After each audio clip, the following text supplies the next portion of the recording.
The clock on the wall at Marlin and Company was a liar. It claimed it was only 1:03 in the morning, but the ache in my arches screamed it was closer to dawn. My shift had officially ended 3 minutes ago. I was 27 years old, and my life had been reduced to counting the seconds until I could soak my feet. Iron Haven, Pennsylvania, wasn't built on dreams, it was built on pig iron and rust, and the damp chill of the port crept into everything. Tonight, it was a fine, misting rain that made the streets outside the restaurant's tall windows slick and oily. I was running a damp rag over the espresso machine, the scent of stale coffee and lemon-scented disinfectant burning my nose, when the heavy revolving door moved. It wasn't the usual late-night stragglers. These men didn't stumble in looking for one last drink. They entered like they owned the air we were breathing. And one of them, I knew. "Lila, my girl," he said, sliding onto a stool at the service bar, his voice too smooth for this hour. Bryce Kelton, a man whose face was plastered on "for sale" signs all over the waterfront, promising luxury condos that looked like glass boxes. He wore a suit that probably cost more than my last 3 months' rent, silver and shiny, reflecting the low lights. He smelled of expensive gin and something sharp, like arrogance. "My shift's over, Bryce," I said, not looking up. I kept wiping. Maria, the other closing waitress, suddenly found the floor behind the bar fascinating. "Always working, always diligent," he chuckled. He slid a folded piece of paper across the polished walnut toward me. It was thick, creamy cardstock, legal. Just a little paperwork, a formality, for your time at Dryline Pier. My hand stopped. The rag suddenly felt cold. Before I was Lila the waitress, I was Lila Hart, safety inspector. I was the one who'd red-flagged his construction site, the one who'd found the reports on the substandard recycled steel being used for the structural supports, the one who'd been fired 2 weeks later after a freak accident with a service elevator. "I'm not signing anything," I said. My voice was low. "Lila, Lila," he tisked, like scolding a child. "This is a generous severance, a relocation bonus. Let's call it $10,000, cash. Just a little thank you for your discretion, and an encouragement to find work somewhere else. Maybe Arizona, I hear it's sunny. $10,000, just enough to be an insult, just enough to make me disappear." The report I filed stands. You used faulty materials.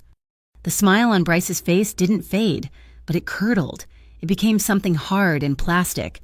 "The report you filed," he said, leaning in, "disappeared, and so did your job. That elevator nasty business. A 1 in a million malfunction." He tapped the paper. "Accidents happen every day. Lila, big ones, small ones. It would be a shame if another one happened to you. Maybe something involving a crosswalk or a faulty gas line in your apartment." The air went thin. The background jazz, some sleepy saxophone tune, suddenly sounded like a funeral dirge. The clinking of the last diner's fork on their plate was like a hammer hitting an anvil. I looked at Maria. She was polishing glasses so hard I thought they'd break. Her back rigid. She wouldn't look at me. I was alone. That's when the revolving door moved again. It hissed on its track, slow, deliberate. The rain outside seemed to pause. The man who entered was the opposite of Bryce Kelton. Bryce was all silver shine and loud cologne.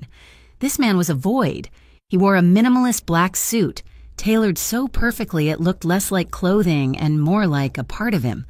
Over it, a trench coat made of some dark, technical fabric that shed the rain in tiny, perfect beads. He wasn't large, not in the way Bryce's 2 beefy companions were large, but he took up all the space. His footsteps were silent on the marble floor. He moved to the far end of the bar, his back to the wall, his gaze sweeping the room once. It felt like he was taking inventory, measuring. 3 other men had followed him in. They didn't cluster, they dispersed.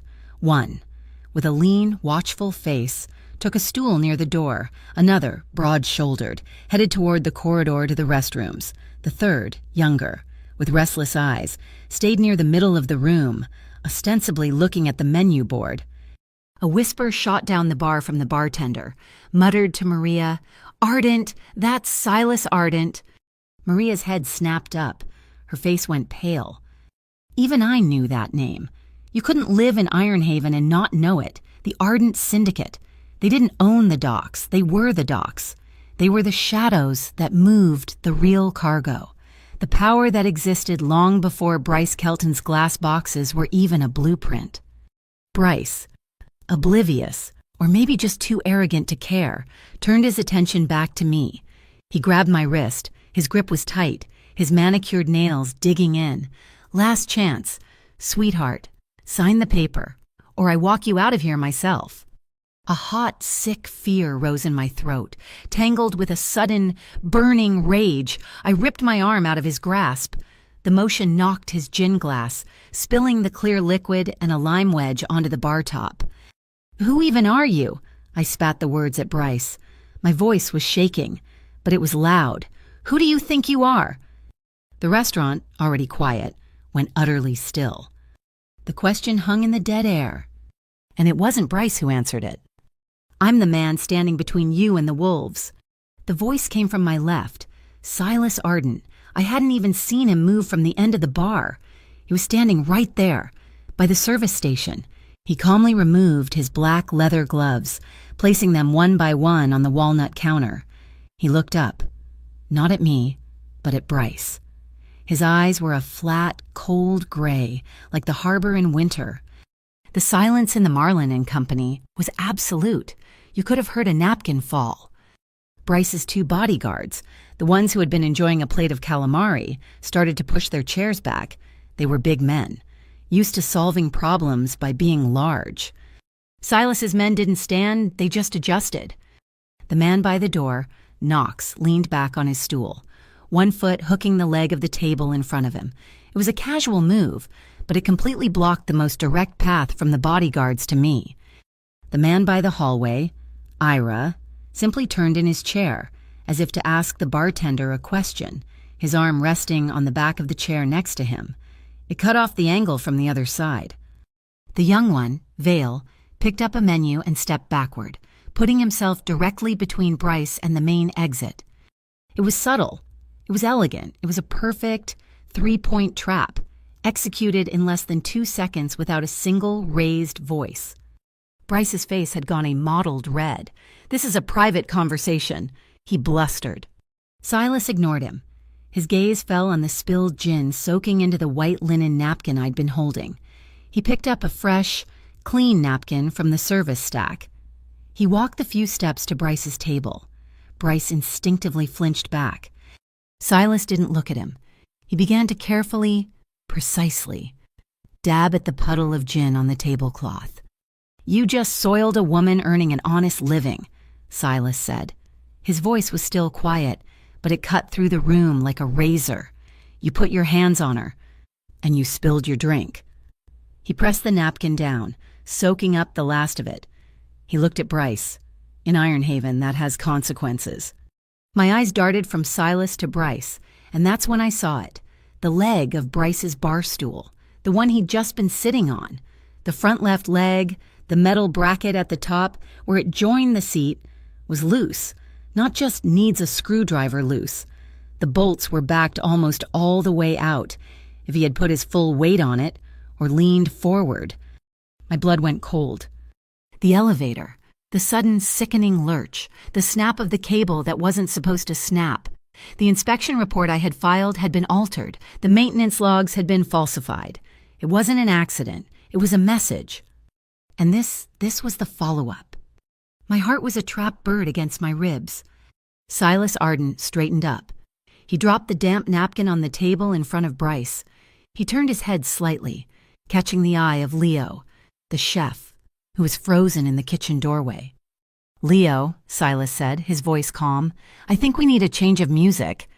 Leo nodded wide-eyed. He fumbled with a switch behind the counter. The sleepy saxophone cut off. A second later, the main house lights clicked on. Not the warm, amber atmosphere lighting, the bright, sterile, overhead fluorescents, the ones we used for cleaning. The sudden, harsh white light exposed everything. The streaks on the floor, the desperation on Bryce's face, the fear on Maria's, the illusion of the cozy, upscale restaurant was gone. It was just a room, a brightly lit box. Bryce Kelton stumbled back a step. This wasn't his world. He operated in the shadowy margins, in backroom handshakes and implied threats. He was a wolf in sheep's clothing, and someone had just set the pasture on fire. I stared at Silas Ardent, my rescuer, my intuition. The same gut feeling that screamed at me about the bad steal was now screaming that this man was 1,000 times more dangerous than Bryce.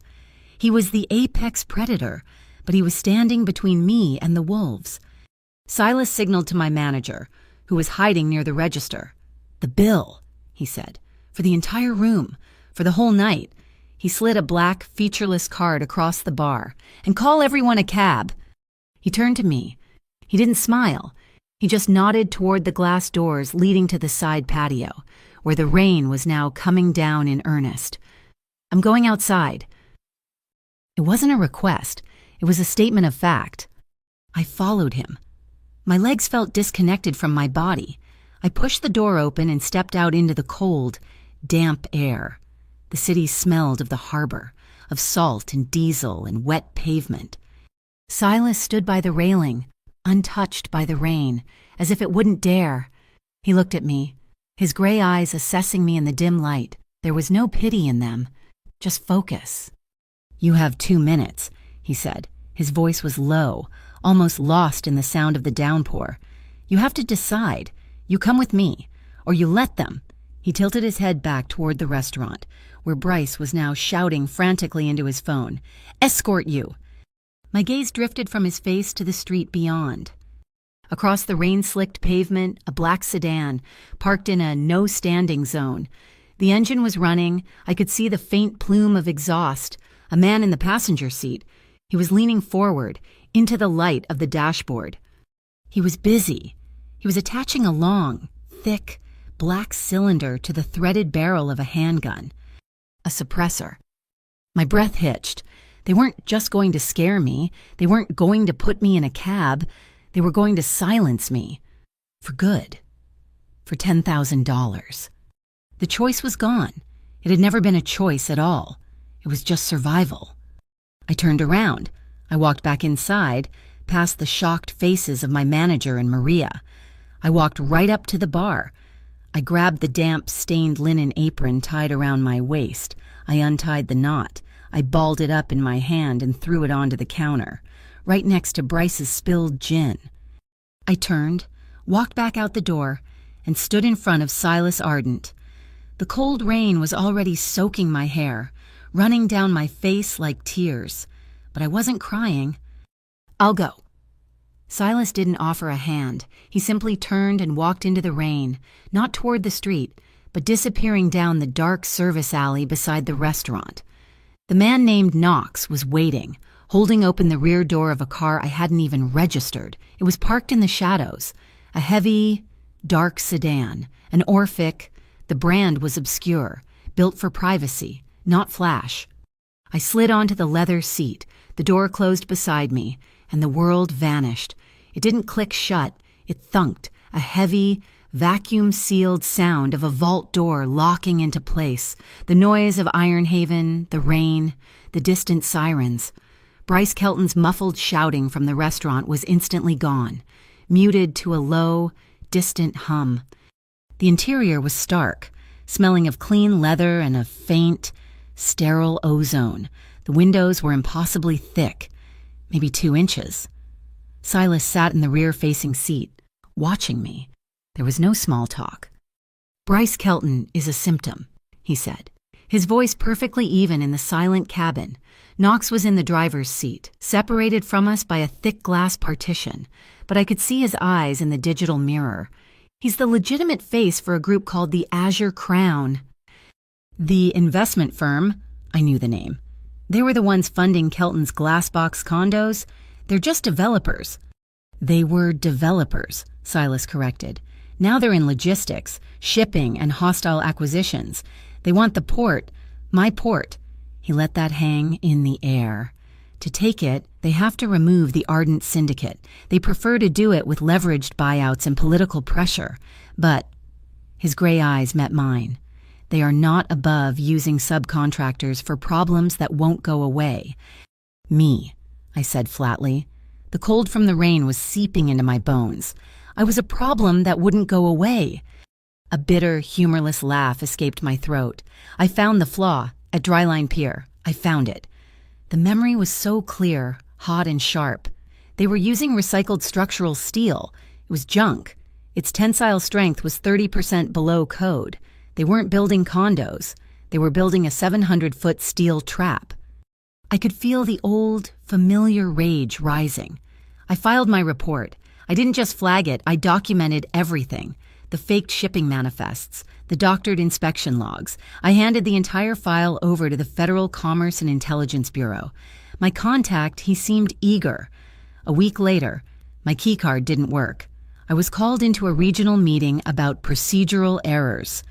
The next day, my report was gone, wiped from the FCIB servers, and I was the one under investigation for falsifying documents. Then, the words caught in my throat.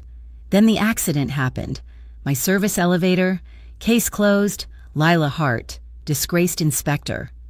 Silas watched me, his expression unreadable. He wasn't offering sympathy. He was assessing. When I finished, he reached into the breast pocket of his suit coat and produced a book. It was small, bound in dark leather, the cover worn glossy and smooth with decades of use. He placed it on the polished console between us.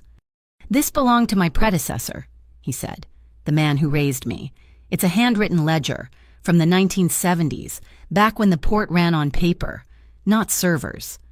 I hesitated, then picked it up. The pages were thick, yellowed, and smelled of old paper, leather, and something metallic, like pennies. The script was a tight, looping cursive, archaic. It looked like nonsense. Lists of crane numbers, container weights, dates, but mixed in with the text were symbols, hand-drawn diagrams. My fingers traced one. That's a coefficient for torsional stress. I looked closer. And this is an old industrial notation for hydraulic pressure. My engineering degree, my specialized focus on industrial history, it was all coming back. "The Azure Crown is bleeding us," Silas said, his voice a low rumble. "They're using shell companies, bad infrastructure contracts, and exploiting flaws in the port's own systems. I believe the key to how they're doing it.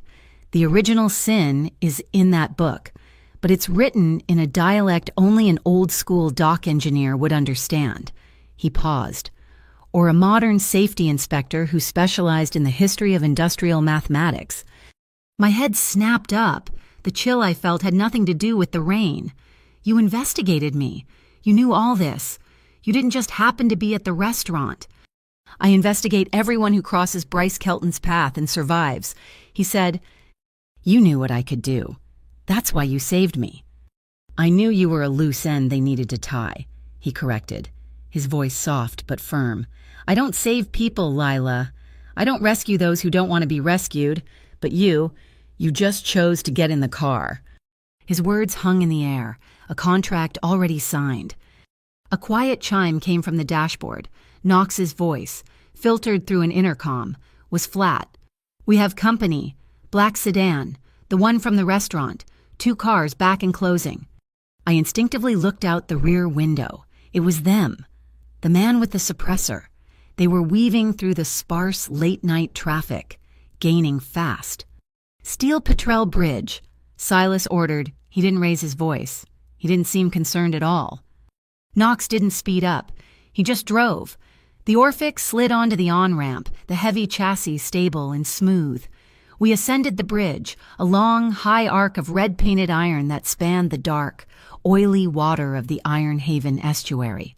The city lights glittered on the choppy waves far below. The black sedan was right on our tail now, close enough that I could see the furious expression on the driver's face. "Now, Knox," Silas said. Knox tapped a command on the central touchscreen. I heard nothing.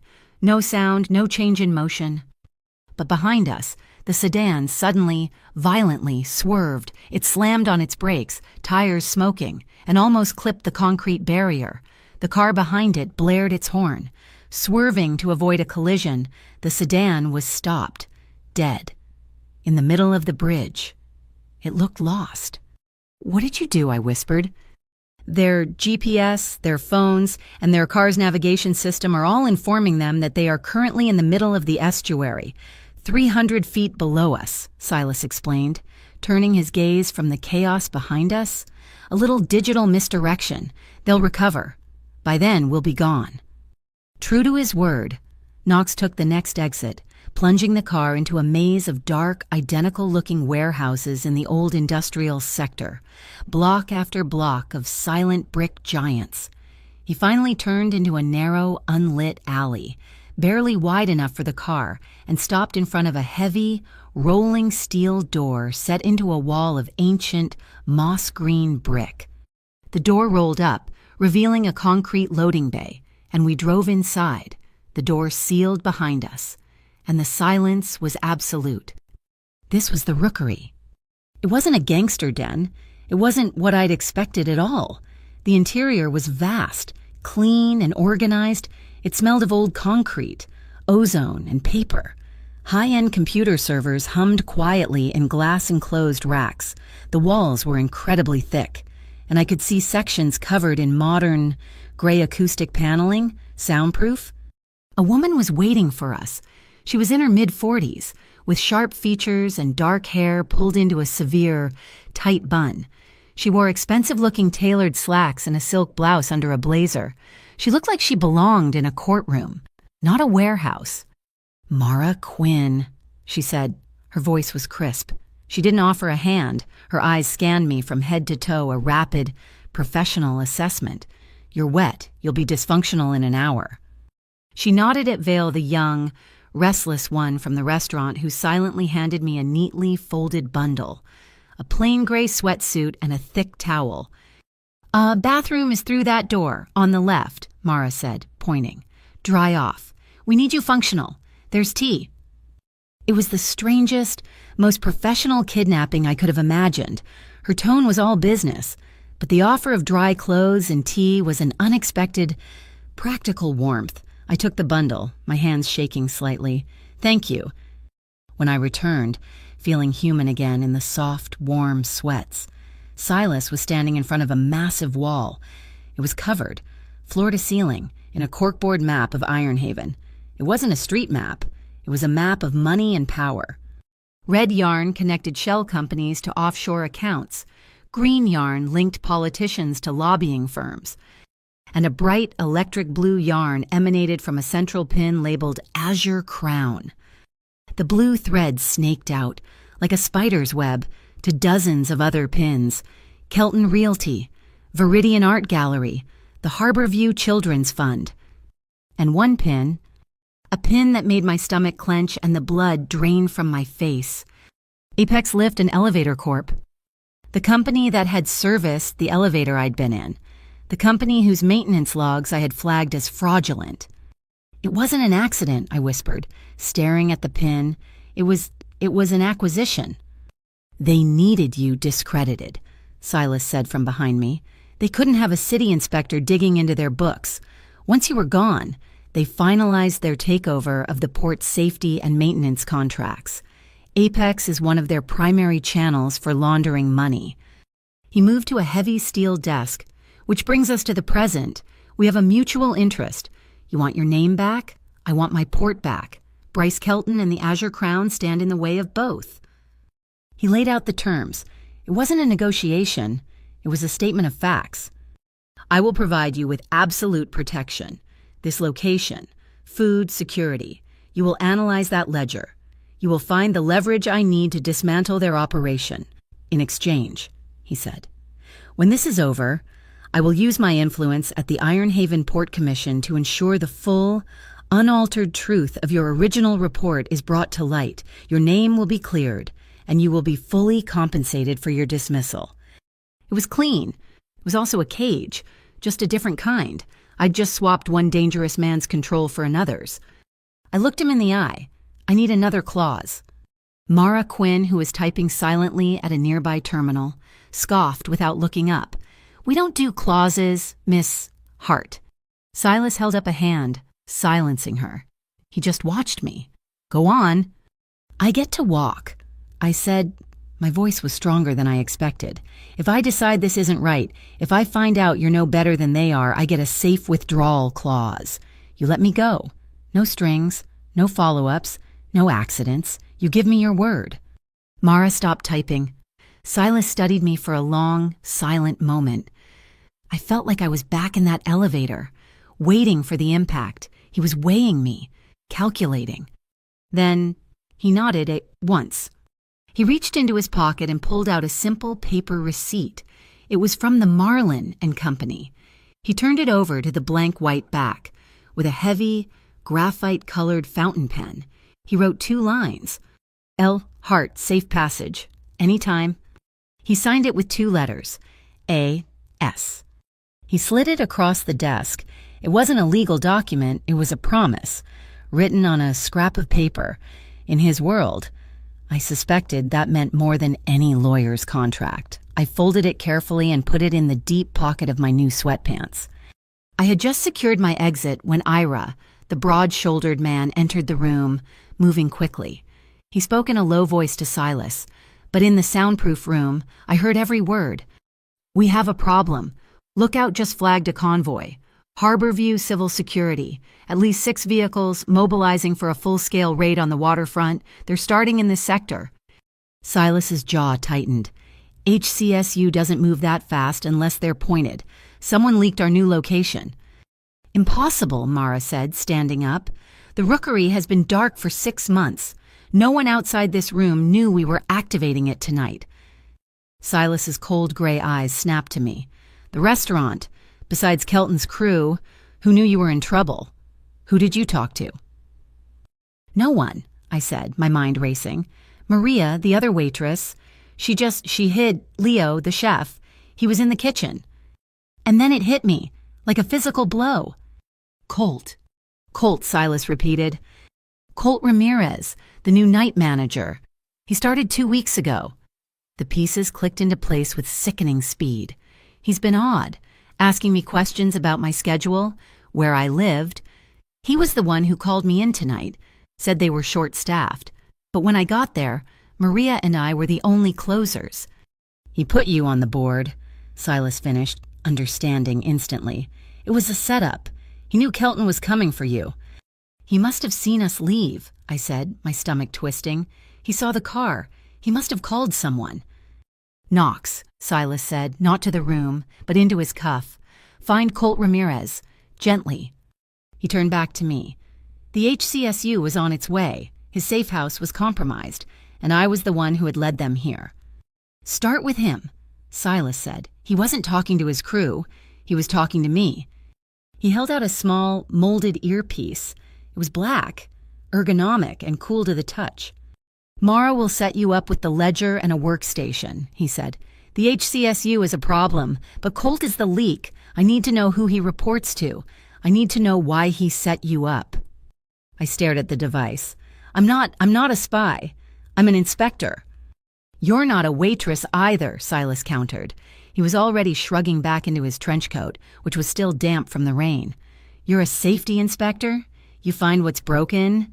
This," he gestured to the sprawling, chaotic map on the wall, "is broken." I took the earpiece and fitted it into my ear. It clicked softly. A perfect, custom fit. Silas paused at the loading bay door, looking back at me. "Tonight, Lila," he said, his voice now a quiet hum directly in my ear. "You're my eyes." Mara set me up in a small, windowless office that felt like it was carved out of the warehouse's original foundation. The only light came from a heavy-duty sodium lamp on an articulated arm, the kind I used to use for examining hairline fractures in steel. It cast a harsh, yellow-orange glow over the steel desk. One wall was just a sheet of dark glass, a one-way mirror. I was in a box, but I could see the main operations floor outside. I was an asset, being observed. I pushed that thought aside. I had work, Mara had brought me a fresh, steaming mug of tea. It was a gesture of function, not comfort, and I was fine with that. I opened the ledger. The smell hit me first. Old cowhide, a century of dust, and the faint, metallic tang of faded iron gall ink. I spread the book open under the sodium light. The pages were thick, almost like cardstock, and the looping, disciplined cursive was from another era. For the first hour, it was just noise. Lists of cargo manifests, crane maintenance schedules, payroll deductions from the 1970s. Then, my earpiece crackled to life. Silas's voice, not to me, but to someone else. Status, Knox. Target acquired. Colt Ramirez is in his apartment. He's packing a bag. Hold position. I want to know who he calls. Silas replied. The audio was crystal clear. I could hear a distant siren in the background of his feed, the sound of the city he moved through like a ghost. I tried to tune it out and focus. I turned a page, and there it was. Not text, but a diagram. A small, precise drawing in the margin. A circle with a vector arrow indicating a rotational force, the symbol for torque. It was next to a number, 5%. My fingers traced the symbol. In my old job, torque was everything. It was the measure of stress, of leverage, of the force that could twist a steel beam into scrap. Why was a dock manager logging it next to a percentage? A few pages later, another one, a different symbol, a triangle over a line, the notation for a depreciation point or structural load. Next to it, dry line pier, 2%. Dry line pier, my breath caught. It's not a structural log, I whispered to myself. The words fogging in the cold room. It's a payment log. My mind, trained to see patterns in industrial data, suddenly saw the whole picture. The torque wasn't about cranes. It was about leverage, political pressure, a 5% commission. The depreciation symbol wasn't for a failing girder. It was for a devalued asset, a 2% cut for making a problem go away. This wasn't a manager's diary. It was a detailed, coded ledger of corruption.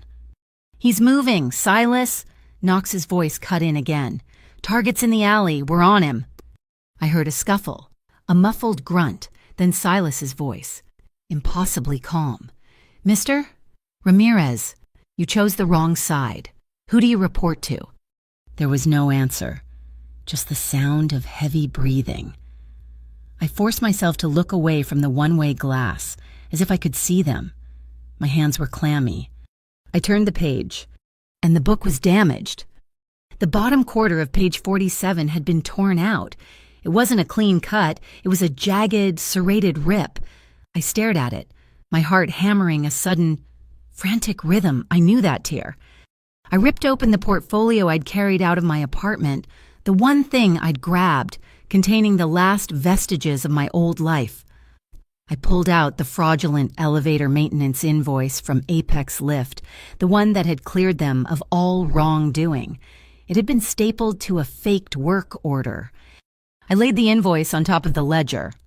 The top edge of the invoice was serrated, a perforated rip from a carbon copy book.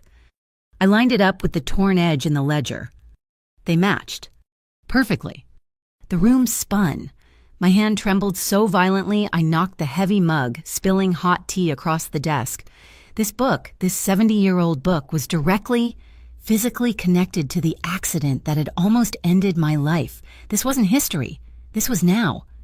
I was staring at the matched edges, my vision blurring, a cold, sick feeling rising in my throat. I was going to be sick. Breathe. Silas's voice, this time spoken directly to me. It wasn't a command. It was a low, steady anchor in my ear. I can't, I stammered, my eyes fixed on the evidence. It's the same. Look at it, Lila. His voice was warmer now, closer. He must have seen me through the glass before he left, or maybe he just knew. You're not in this room to fall apart. You're in this room to look the thing that broke you right in the eye. Now, tell me what you see. I took a sharp, ragged breath. He was right. The shaking in my hands wasn't just fear. It was rage. I forced my fingers to steady. I pushed the invoice aside and looked at the page before the tear. It was a list, a list of acquisitions, and a new symbol, a blue crown. "Silas," I said, my voice hoarse, but gaining strength. "I'm looking, and I see a name, Director Jalen Crow, next to the blue crown symbol." Silence on the comms, then Mara, feed miss, heart the audio from Periloom. Now. My monitor flickered. Mara's face appeared in a small window. "What did you find?" "A name, Jalen Crow." Mara's eyes widened. Just a fraction. The screen changed. It was audio only. Silas's voice recorded, meeting someone in a place with loud, chiming 8-bit music, an old arcade. The intel was good. "Perry," Silas was saying. A reedy, nervous voice answered, "I live to serve, Mr. Ardent, Information Hyena. They call me.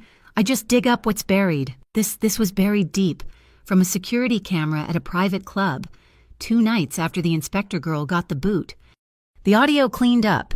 I heard Bryce Kelton's slick voice. The 10,000 was generous. Director. She could have been reasonable. And another voice. Smooth. Authoritative. Reason isn't in her vocabulary. Bryce. Which is why the real FCIB file is gone, and the internal one now lists her as a liability. My Director Jalen Crow persona is holding up nicely. The feds trust me completely. They think she's a loose cannon. My blood ran cold. The man I'd handed my file to. The man I had trusted to do the right thing. He wasn't just corrupt. He was an imposter. Jalen Crow wasn't his name. He worked for the Azure Crown. The audio file ended. I was just staring at the black screen. "He was a fake," I said to Mara. The whole thing, the whole investigation, it was a performance. "And you just linked him to a 70-year-old ledger," Mara said. Her voice was pure business, but I could hear a new thread of respect. "Keep digging, Miss Hart. The HCSU raid stalled out. They hit the wrong warehouse. Silas bought us time. Use it." Her face vanished. I was alone again with the book, but I wasn't the same person I was an hour ago. The fear was still there, a cold knot in my stomach, but the rage was a fire. I turned the page, and I started to work. For the next 3 hours, the world ceased to exist outside the yellow cone of the sodium lamp. I cross-referenced the names in the ledger with the corporate entities on Mara's wall map. The pieces didn't just fit, they snapped together like a machine. The coded entries weren't just about the port, they were about the city. I found the cold transaction points. They were properties, locations, an abandoned church on the north side, the old Cordelia Mills pasta factory, and water pump station number 12, out by the old shipyards, places the Azure Crown was using to move something. Then I found the housing scam. It was brutal in its simplicity. They were using federal housing aid funds, routed through the Harborview Children's Fund charity, to buy up entire blocks of old tenement apartments, low-income housing. "Mara," I said, hitting the intercom, "get me municipal fire reports for these addresses." The reports fed into my screen. I saw the pattern. A small, accidental fire in the boiler room, another in a laundry facility, never enough to trigger a full-scale evacuation, but just enough to get the buildings condemned. The property values plummeted. The tenants were forced out. And a shell company bought the land for pennies on the dollar. "They're not just moving money," I said, my voice shaking with disgust. "They're moving people. They're burning them out of their homes." I kept going, my fingers flying over the pages, cross-referencing my notes, and then I found the final entry. It wasn't a code. It was a date, a schedule. Gallery Viridian, tomorrow night, art auction, transfer complete. I checked the ledger again. The amount listed next to the auction entry was staggering. It wasn't a commission, it was the whole pot. They were cashing out. "Mara," I said, my voice sharp, "they're moving everything tomorrow night at the Gallery Viridian party." The door to the office hissed open. Silas Ardent stood there. His trench coat was off. He was just in his black suit, his tie perfectly straight. He looked impossibly calm, but his eyes were sharp. He'd been listening. "Report," he said. I stood up. I pointed to the ledger. I pointed to the map. I laid it all out. the fake director, Jalen Crow, the coded ledger, the housing scam, the small fires, the cold transaction points, and finally, the auction. They're liquidating, I finished, my voice ringing with a certainty that surprised me. Tomorrow night, they're moving the entire fund. It's not just a party, it's the exit. He was silent for a long time. He walked over to the desk, looked at the matched tear between the ledger and the invoice. He looked at my frantic, sprawling notes. He looked back at me. His expression was complex. It was pride, sharp and clear, but it was cut with a deep, cautious skepticism. He was impressed, but he wasn't sold. "You're sure?" he asked. "An art auction." "It's the perfect cover," I said, meeting his gaze. "High value, subjective items, anonymous buyers. It's the easiest way to wash that much money in one night. And I'm not sure, and Mr. Ardent, I'm certain. I spent 3 years auditing safety reports. This is just another kind of machine, and it's set to blow." He nodded slowly. "Vale and Knox will handle the gallery." "No." The word was out of my mouth before I could stop it. He raised an eyebrow. "No," I said again, stronger this time. "Your men are their soldiers. They look for threats. I'm an inspector. I look for flaws. You send them in. They'll see guns. I go in. I'll see the fire exits, the security panel flaws, the discrepancies in the auction catalog. I'll see this." I tapped the ledger. "You need me in there." I took a breath. I'm not the girl you pulled out of the rain anymore. I'm not just the asset you need to protect. I'm the one who read the book. I'm the one who sees the pattern. I don't want to be safe. I want to be in that gallery. I want to finish this. Silas stared at me, his gray eyes searching my face. I'd challenged him. I'd changed the terms of our agreement. He didn't speak. He simply reached into his suit jacket. He pulled out an object. It was a pen, sleek, matte black, and heavy. He held it out to me. I took it. It felt cold and perfectly balanced in my hand. "It's a laser etcher," he said. "Industrial grade, for marking steel." I looked up at him, confused. "You're right," he said. "You're not an asset. You're an inspector. You find what's broken." He tapped the pen in my hand. "This is the key to cut the last string tying you to your past. Go find the flaws. Lila." I don't know what time it was. Time had become a fluid, meaningless concept in the windowless, soundproof world of the rookery. It could have been 3 a.m. It could have been noon. After my debrief with Silas, Mara had pointed me to a small, Spartan cot in a room that was little more than a closet.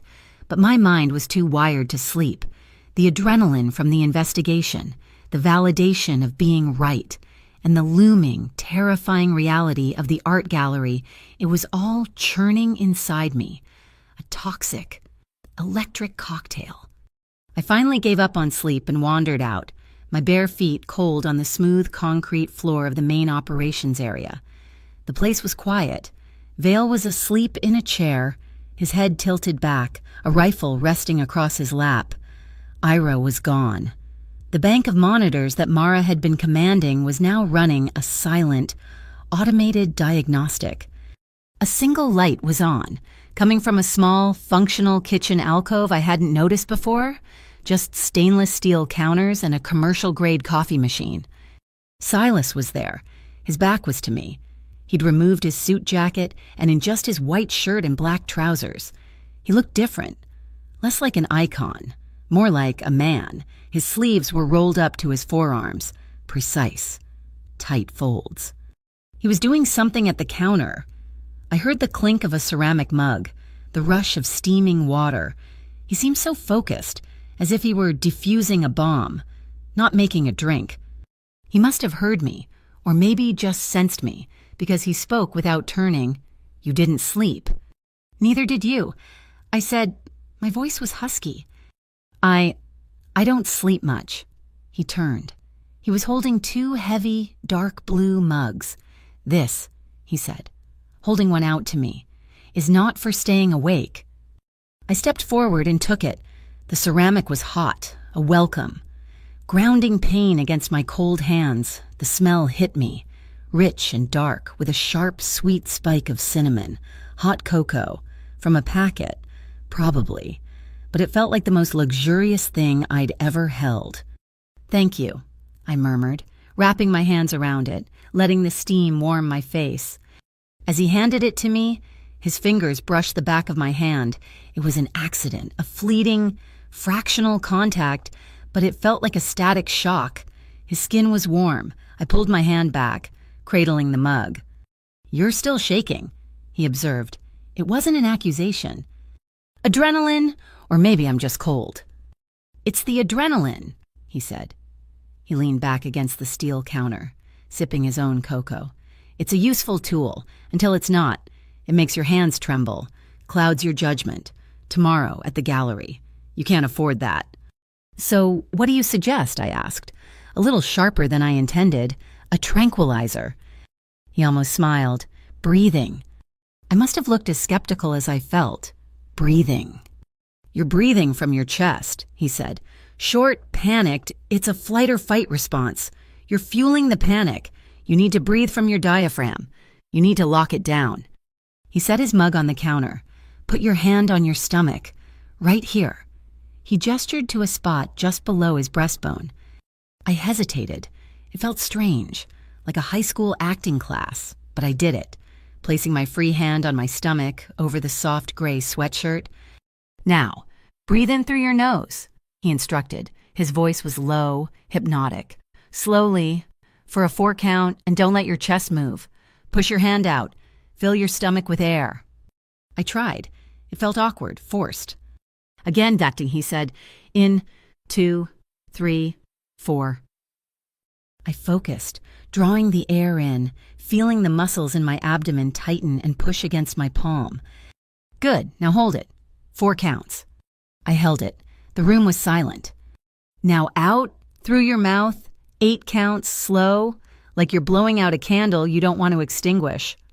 I exhaled, a long, slow stream of air.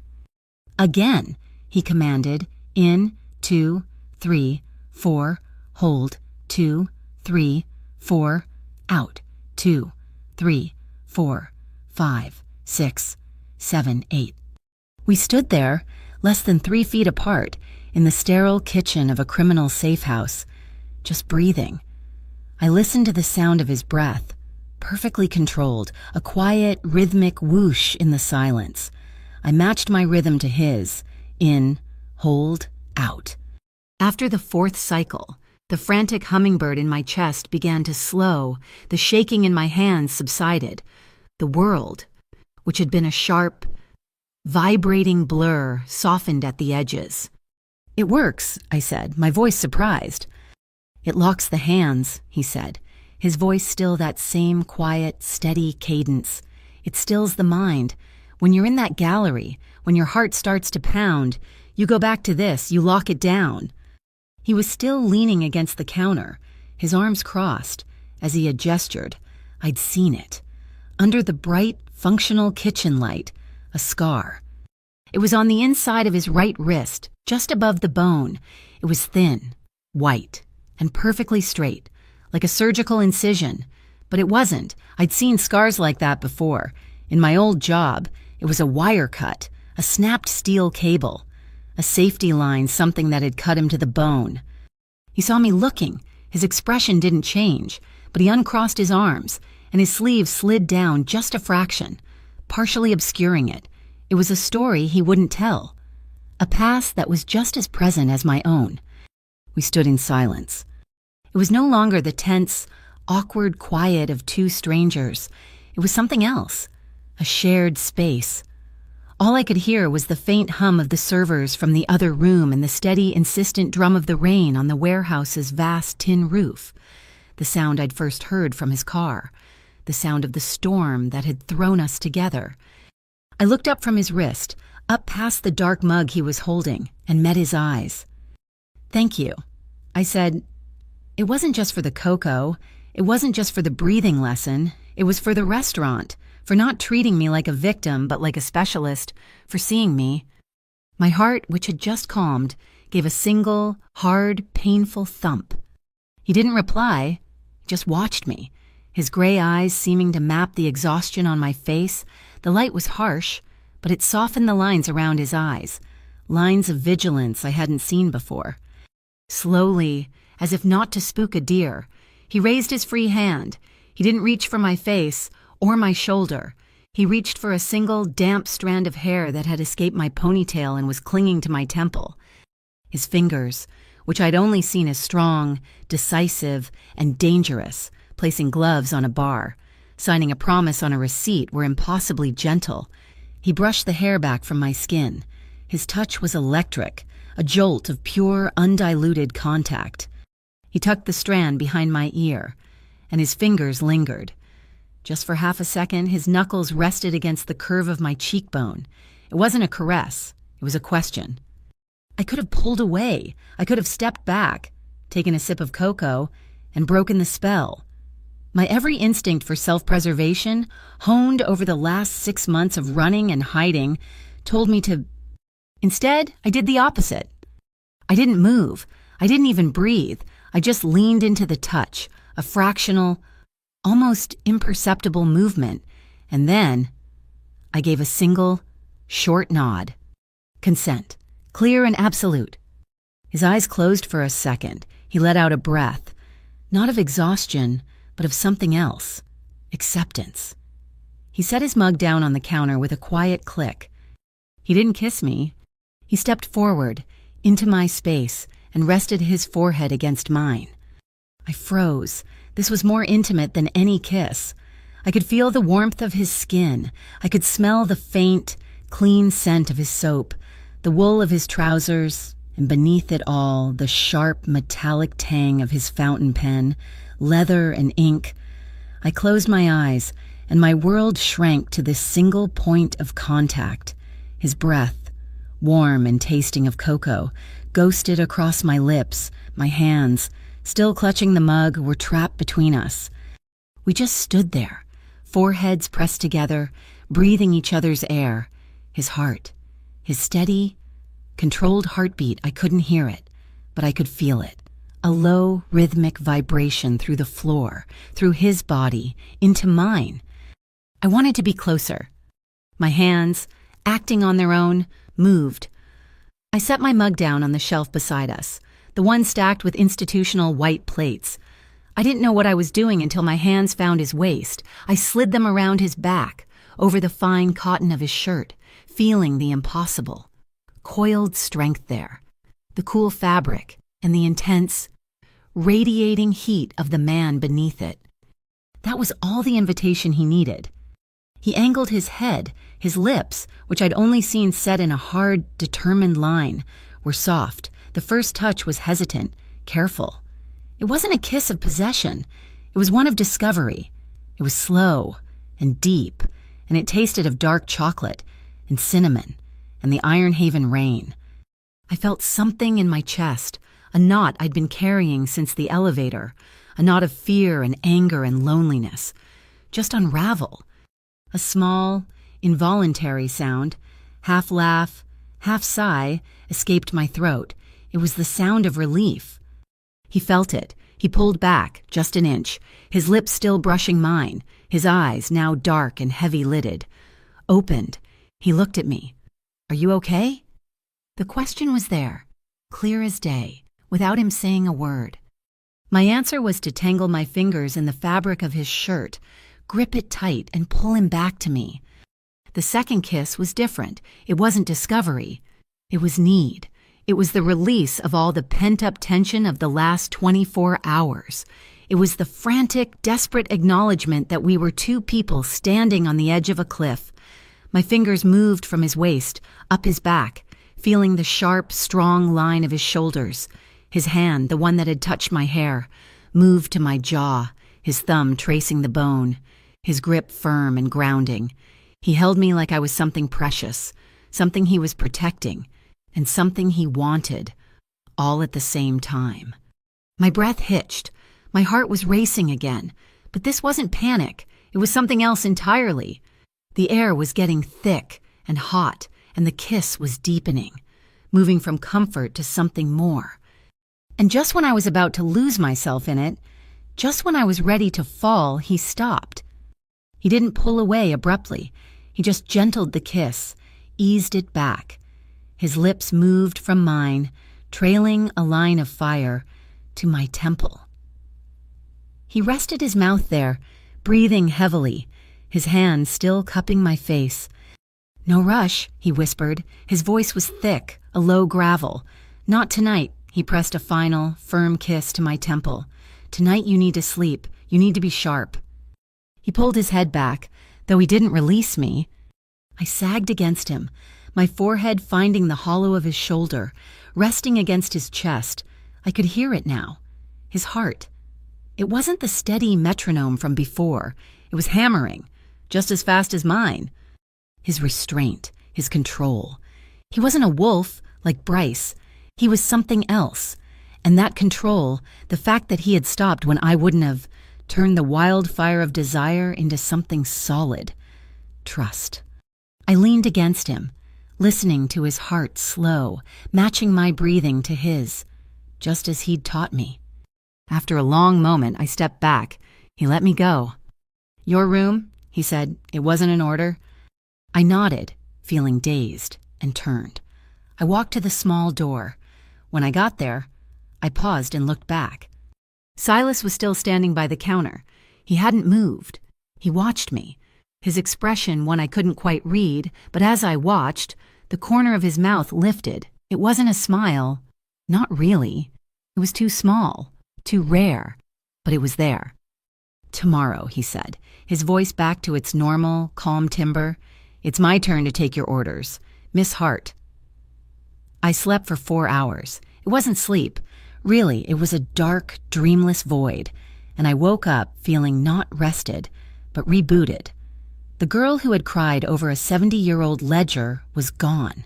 The woman who woke up knew her purpose. Mara was a machine. By the time I'd finished a second cup of tea, she had manufactured a complete identity for me. Leah Harcourt, curatorial intern, fresh from a 6-month stint at a gallery in Philadelphia. She'd fabricated an entire digital footprint, a social media profile with pictures of art I'd supposedly admired, a resume, and even a faked, glowing letter of recommendation from a curator who, Mara assured me, was currently on a silent retreat in Nepal and wouldn't be answering his phone. My uniform was a severe, ridiculously expensive-looking black dress that Mara had produced from a storage locker. "Azure Crown values aesthetics," she'd said, her voice dry. "You look the part." I practiced in the one-way mirror. The artist's juxtaposition of industrial decay and nascent hope is truly transformative, don't you think? My voice was higher, lighter, with a breathy, educated lilt. I sounded like a fool. "Good," Mara said, not looking up from her screen. "You sound like one of them." The plan was a piece of logistics, simple and brutal. Knox had already been inside the gallery as a technician, planting a microscopic transmitter on the back of the iron rain gate. The painting I'd identified, Vale, the restless one, had mapped the service exits and would be waiting in the alley. Ira, the broad-shouldered, quiet one, would be on a rooftop across the street with a long-range directional microphone and binoculars. He was our overwatch. Silas would be Patron 7, an anonymous, high-stakes bidder registered remotely through a Swiss bank. His job was to be the whale, the distraction. My job, as Leah Harcourt, was to get inside the storage room during the auction's peak, retrieve the physical asset I was sure was hidden with the painting, and get out. The laser pen was heavy in my simple black clutch. Mara had also given me a necklace, a simple silver chain with a dark, polished piece of obsidian, a micro camera. "We see what you see," she said. "Don't touch it." The Gallery Viridian was everything I hated about the new Ironhaven. It was a glass and steel box built in the hollowed-out shell of an old shipyard. It was all white walls, track lighting, and people sipping champagne, pretending they weren't standing on the bones of 1,000 union jobs. I walked in, and my boss for the night, the gallery director, a man with a painfully thin mustache, barely glanced at my credentials. "Leah, darling," he gushed, "thank God you're here. We're slammed. Just float. Mingle. Look knowledgeable." I floated, I mingled, I looked knowledgeable, and I waited. At 8:03 they arrived. Bryce Kelton, looking like a stuffed pig in a tuxedo, was clearly uncomfortable. He kept tugging at his collar, his eyes darting around like he was looking for the exits. But the woman on his arm, she was the one in charge. She was tall, with hair the color of a raven's wing, pulled back in a chignon so tight it looked painful. She wore a dress of deep, sapphire blue, and gloves, long, satin gloves of the same electric blue. Reaching past her elbows, she moved like a shark, all smooth, predatory grace. Her smile was a bright, sharp, surgical tool. "Bryce, darling," said the director fond, "and this must be Miss Ariadne Voss." "It is," Ariadne said, her voice like ice cubes clinking in a glass. She was the treasurer, the money. "Show us the art." My blood ran cold. The director, seeing me, the closest intern, waved me over. "Leah, why don't you escort Mr. Kelton and Miss Voss to the main installation?" This was it. I put on the breathy, stupid voice. "Of course, Mr. Davies. Right this way." I led them into the main hall. And there it was. The centerpiece of the show. It was a full-sized, skeletal freight elevator, its steel cage rusted and bare, hanging suspended from the 50-foot ceiling by a dozen thin, black cables. It was lit from below, casting a cage-like shadow across the entire room. The artist called it the ascent of industry. I called it a nightmare. My throat closed. I could feel the lurch, the sudden sickening drop, the scream that I'd swallowed, the smell of burning wiring. My hand, the one holding the clutch, started to shake. "Lock it down, Lila." I put my other hand on my stomach. 2, 3, 4, hold, 2, 3, 4, out, 2. "It's visceral, isn't it?" I said, my voice only trembling a little. Bryce just grunted, but Ariadne, she was staring at me. Her dark eyes were amused. "Visceral indeed, Leah. It's almost as if it has personal significance." She knew? Or she suspected. She was toying with me. I tore my gaze from hers, from the hanging cage of my trauma, and looked up. Across the vast open-plan room, on the mezzanine level, leaning against the glass balcony. Silas. He wasn't in a tux. He was in his same perfect, minimalist black suit. He wasn't looking at the art. He wasn't looking at the crowd. He was looking right at me. He didn't nod. He didn't gesture. He just was. He was the anchor, the fixed point in the room. His presence was a silent, invisible line, pulling me taut, holding me steady. I could feel his gaze, a physical weight. "You are not the girl in the elevator. You are the inspector." I turned back to Ariadne. The stupid, breathy smile was back on my face. "It's meant to provoke, isn't it? If you'll follow me, the auction pieces are this way." I got them seated. I got them champagne. And then the main event began. I stood at the back of the room, by the catering station, pretending to check a clipboard. "Lot number 7, the auctioneer called. "The magnificent iron rain gate, an abstract on steel by Marcella Dubois." They brought the painting out. It was a large, square canvas of rusted, brutalist metal. It was ugly. "We will start the bidding at $50,000, the auctioneer said. $100,000, Bryce Kelton called out, reading from a card. $200,000, another bidder from the front row. $500,000, Bryce said, his voice straining. And then a new voice, coming from the speakers, the remote bidder. Patron 7. $1 million, the auctioneer announced, his voice leaping. The room gasped. $1,500,000, Bryce shot back, sweating now. $3 million, the speaker voice said, calm and bored.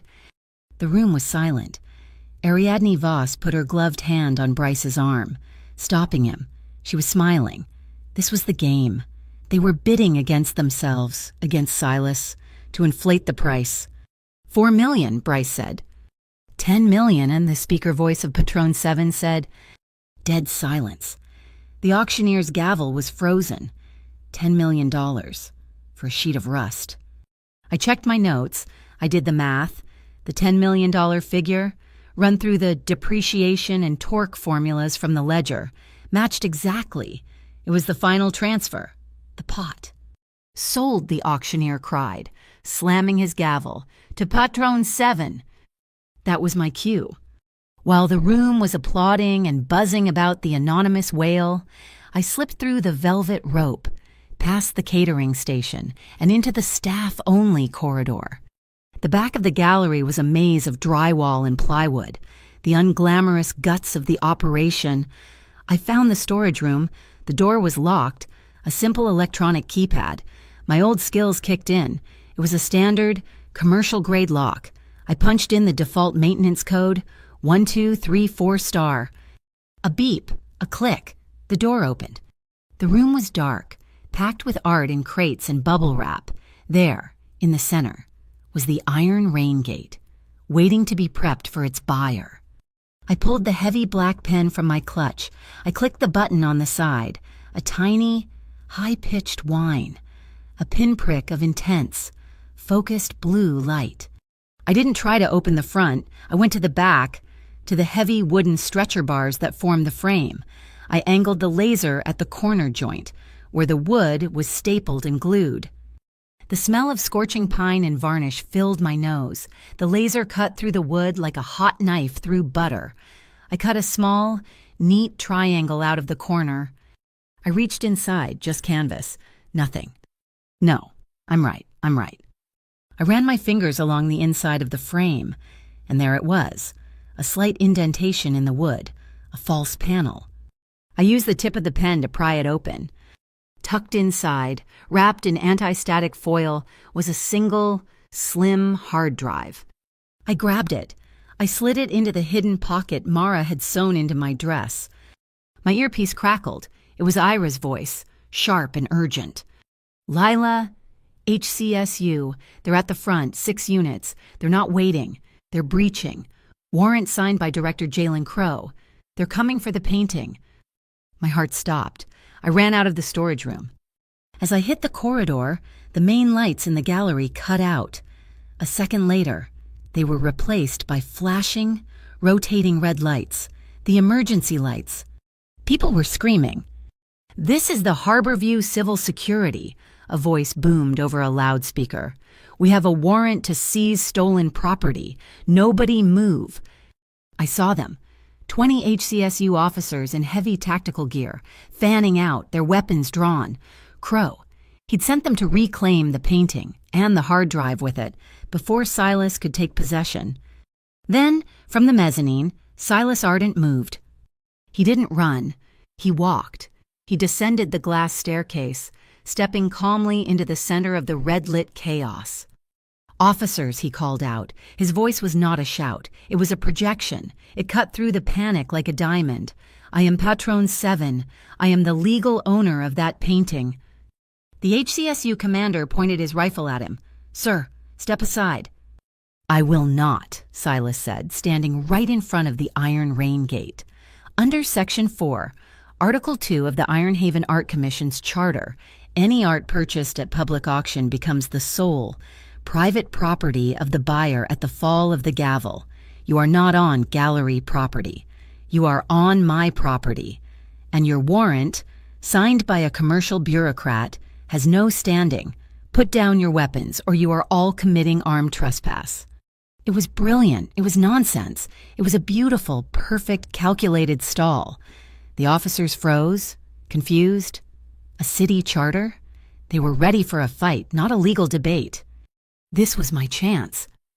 I ducked into a dark side corridor, heading for the service exit Vale was watching. A figure stepped out of the shadows, blocking my path. Ariadne Voss. She was perfectly calm, a small, amused smile on her face. The blue satin of her gloves seemed to glow in the red emergency light. My, she whispered. "The little intern is in a hurry.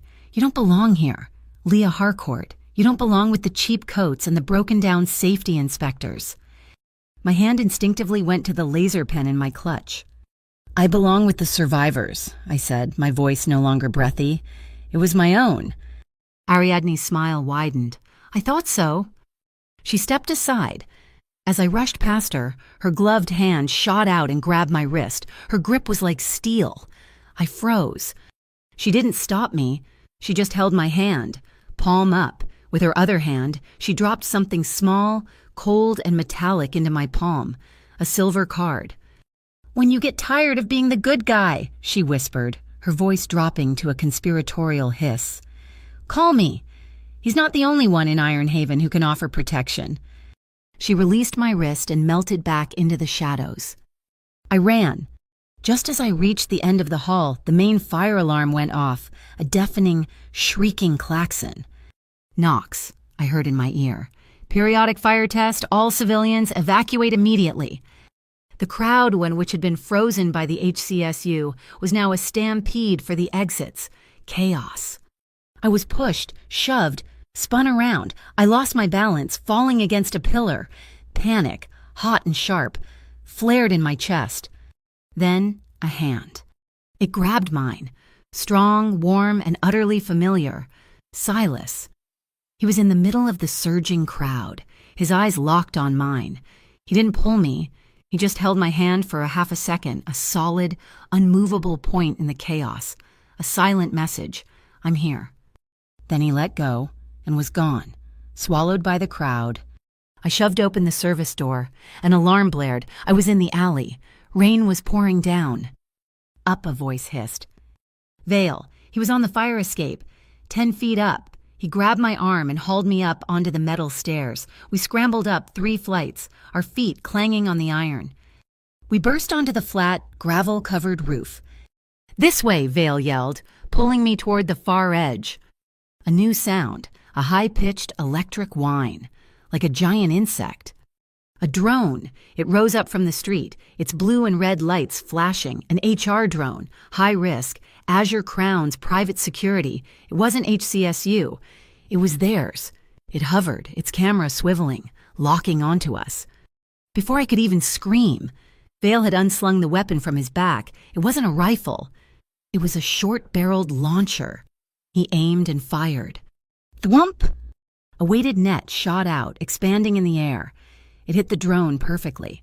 The rotors tangled, and the machine, silenced, dropped like a stone, crashing silently onto the roof of the next building. "Come on." We ran to the edge. The Orphic, Silas's car, was waiting in the alley 3 stories below, its engine running. Knox was at the wheel. We didn't take the stairs. Vale grabbed a heavy rope, and we half rappelled, half slid down the side of the building, landing hard on the pavement. We piled into the back of the car. The second the door thunked shut, we were moving, fishtailing out of the alley and onto the street, just as the first HCSU officers burst out of the gallery. I was gasping, soaked in rain and sweat, my entire body shaking from adrenaline. "Did you get it?" Silas's voice. He was in the front passenger seat. He hadn't turned around. My fingers fumbled for the pocket. I pulled out the small, foil-wrapped hard drive. It was safe.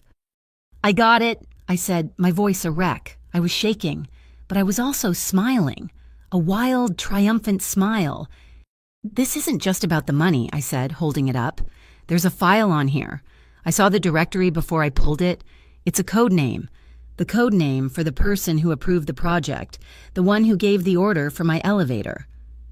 We were back in the Orphic, the silent, armored vault that was becoming my only reality, slicing through the dark artery of a service tunnel beneath the city.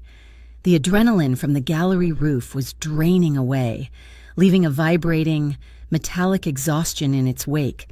My hands were steady, but my insides felt hollowed out. "It's encrypted." Mara's voice came through the car's speakers. Crisp and frustrated, she was back at the rookery, patched in. "Military grade AES 256. I can't brute force this, Silas, not without a key." Silas, still in the passenger seat, didn't turn around. "Lila, the directory you saw, the code name."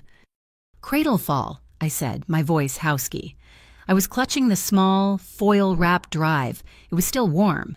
The file was named Project Cradlefall. "Is that in the ledger?" he asked.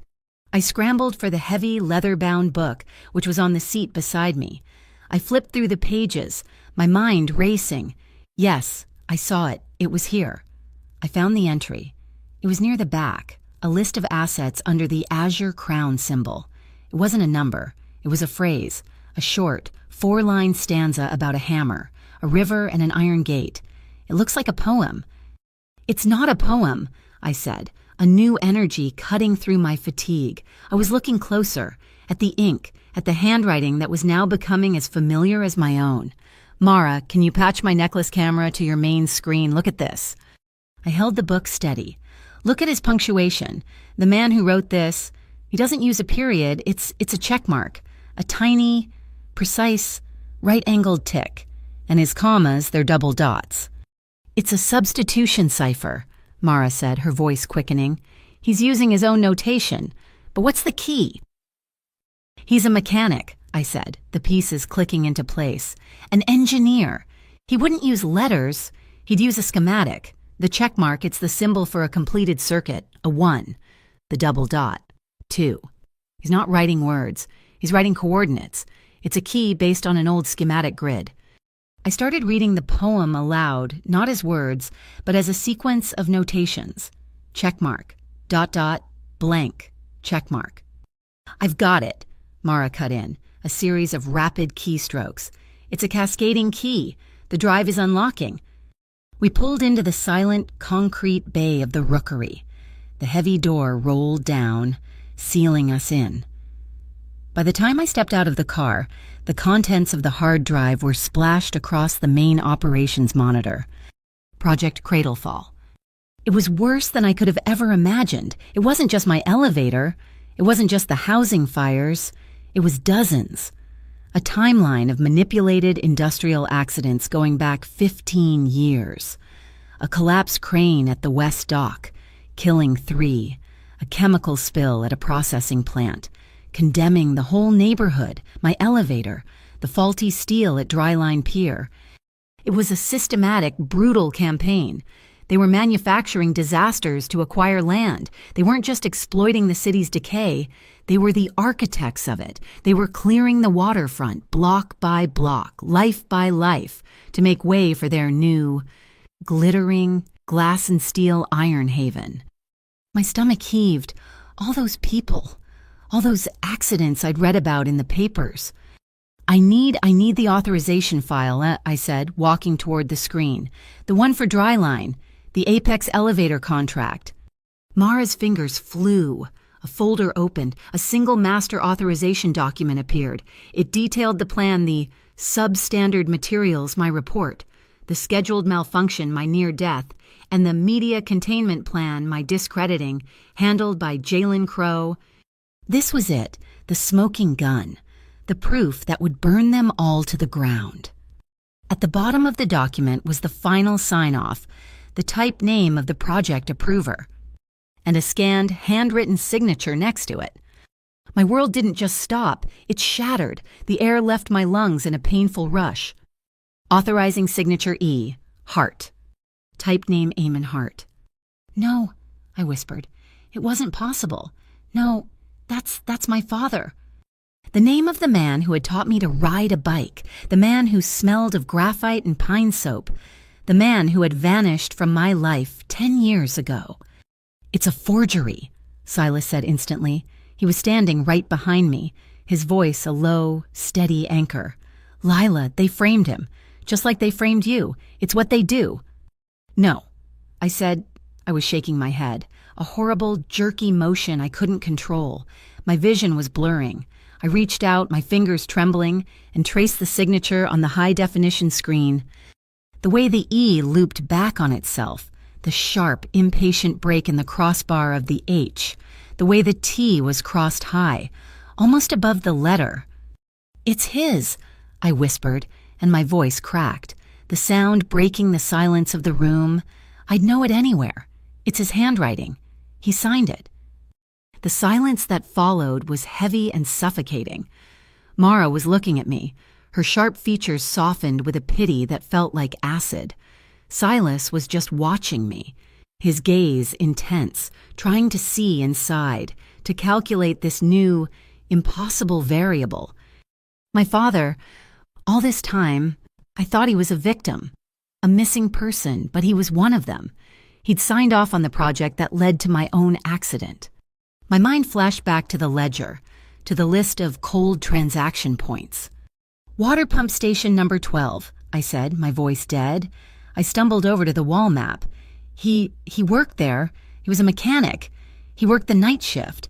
It was his last posting, right before he disappeared.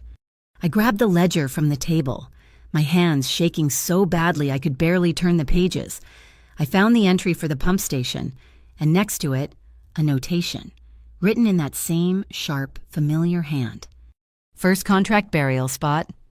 I felt the blood drain from my face. I was going to be sick. He didn't just sign, I said, the words tasting like ash. He started it. He was part of it from the beginning. He buried the first contract there. I'm going there, I said. I shoved back from the table, my chair scraping, the sound violent in the quiet room. I'm going there. Now. No. Silas's voice was absolute. He didn't move, but his authority filled the room. You're not... He pointed to the wall map. The pin I had placed on pump station 12 was now covered by a bright, electric blue azure crown marker. It's not an abandoned station. Lila, look at the data from the drive. They acquired it 6 months ago. It's listed as one of their primary data backup hubs. It's a fortress. Silas, Mara said, her voice sharp, cutting through my grief. She was typing furiously, her eyes scanning a new set of files she'd pulled from the city archives. I ran Eamon Hart's name. There's a connection, a deep one. She brought up an old payroll record from the Ironhaven Port Authority, dated 12 years ago. The Port Commission. Before it was gutted, it used to contract external security for its high-risk labor zones to protect union workers from external pressure. She looked up, her eyes meeting Silas's. The contractor was the Ardent Syndicate. I stared at her. What? Your mentor, Silas, the man who raised you. Mara pulled up another file, a shift log. Eamon Hart was the union steward for the dock mechanics. He worked directly with your predecessor. They coordinated on worker safety. The files show they were friends. The room tilted. My father, a union steward, his best friend, the head of the Ardent Syndicate, and my entire life, my firing, his disappearance, it wasn't random, it wasn't an accident. I was born in this. I had been standing at the epicenter of a war between these two organizations, the Azure Crown and the Ardent Syndicate, my entire life, and I had never even known it. He never told me. I whispered, "He was protecting you," Silas said. His voice was low, and he was staring at the name of his mentor on the screen, his expression lost. They both were. Your father, my predecessor, they believed the port belonged to the workers. They believed in this city, not the glass one. He turned to me, his gray eyes burning with a cold fire I hadn't seen before. When my mentor died, I took over. I saw the rot, the politicians, the Bryces, the Crows. I tried to legitimize us. I tried to use the syndicate's power to force infrastructure improvements, to make the port safe, the way they wanted. He gestured, his hand encompassing the entire map. Azure Crown was the answer. They fought me at every turn. They used blood. They used fire. This, he tapped the hard drive, is why they don't want a safe port. They want a dead one they can rebuild from the ashes. A sudden, sharp beep from Knox's workstation shattered the moment. He had been silently monitoring the city's network traffic. Boss, Knox said, his voice flat. The silver card, the one Miss Voss gave Lila. I'd completely forgotten. I pulled it from my dress pocket. It was cold and heavy. It's active, Knox said. It's not just a piece of metal. It's a receiver. It just got a high-frequency data burst.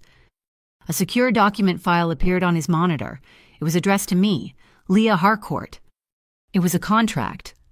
A temporary asylum and relocation agreement from Azure Crown. It offered immediate extraction from Ironhaven, a new identity, clean, a bearer bond account with a 7-figure balance, and, at the bottom, full amnesty for all unauthorized actions, past and present. It was Ariadne's offer. When you get tired of being the good guy, it was a bribe. It was an exit. It was a way out of all of this. I stared at the screen, my father's signature on one monitor, Ariadne's contract on the other. It was too much. The room was too small. The air was too thick. I can't, I stammered. I pushed the card away like it was burning me. I need air. I fled. I shoved past Knox, through the main ops room, and hit the button for the heavy rolling door. I didn't open it all the way, just enough to slip out onto the loading dock, the same dock where I had first arrived, what felt like a lifetime ago. The rain had finally stopped, but the air was heavy and cold, smelling of wet pavement and the nearby river. I sat on the edge of the concrete dock, my feet dangling in the empty space, and stared at the dark, glistening bricks of the alley wall opposite. The HCSU was out there. Bryce was out there. Ariadne was out there. And my father's ghost was in that room, damning me. I dropped my head into my hands, my shoulders shaking, the breathing exercises, the control, it was all gone. There was just this cold, hollow, sickening ache. I heard a footstep on the concrete, soft, deliberate. Silas. He didn't sit right next to me, and he didn't touch my shoulder. He didn't offer a single word of comfort. He just sat, a few feet away, close enough to be a presence, far enough to give me the space I needed. He just sat there, in his perfect black suit, and stared at the same brick wall. The silence stretched. 1 minute, 5. It was exactly what I needed. It wasn't pity. It was a shared vigil. The sick, hot panic in my stomach slowly cooled, hardening into a cold, dense knot of resolve. What if he signed it? I finally whispered. My voice was a wreck. What if he wasn't forced? What if they paid him, and he took the money? And he's just one of them. What if he's the reason? Silas was quiet for a moment. Then he turned his head, his profile sharp in the dim alley light. Then we prove why he signed, he said, his voice flat and absolute. We prove what they held over him. We prove what they threatened. We find out who put the pen in his hand and forced him to write. He stood up, brushing the dust from his trousers. He looked down at me, and for the first time, he held out his hand to me. We go to the pump station, he said, and we dig up the contract he buried. I took his hand. His grip was firm, his palm calloused, and he pulled me to my feet in one smooth, economical motion. There was no hesitation. The decision had been made. We didn't take the Orphic. We took a nondescript panel van, the kind that blends into the background of any industrial park, driven by Knox. We moved through the back streets, the veins of Ironhaven that Silas knew, like the lines on his own hand. We parked 3 blocks away from pump station number 12 and went the rest of the way on foot, melting into the shadows of the old shipyards. The station wasn't a fortress. It was a tomb, a massive, brutalist-era brick cube, silent except for the low, rhythmic thump-thump-thump of the massive pumps driving water beneath the city. It was a sound I'd heard in my nightmares, a slow, mechanical heartbeat. I removed first, a shadow detaching from the wall, and disabled the perimeter alarm with a speed that was terrifying. Silas didn't pick the lock on the heavy steel door. He used a key. My predecessor, he said quietly, believed in redundancy. The air inside was thick. It smelled of old oil, damp concrete, and the sharp, metallic tang of the river. The only light came from a massive, shattered skylight, 100 feet up, where the faint, misty rain fell through the darkness like a spotlight, glistening on the giant, dark green machinery below. He said my father was a friend, I whispered, my voice sounding impossibly small in the vast, echoing chamber. He was, Silas said, his eyes scanning the darkness, which means he would have hidden his insurance where his friend would look. Not an office, no, I said, moving past him. My father hated paperwork. He trusted the machine.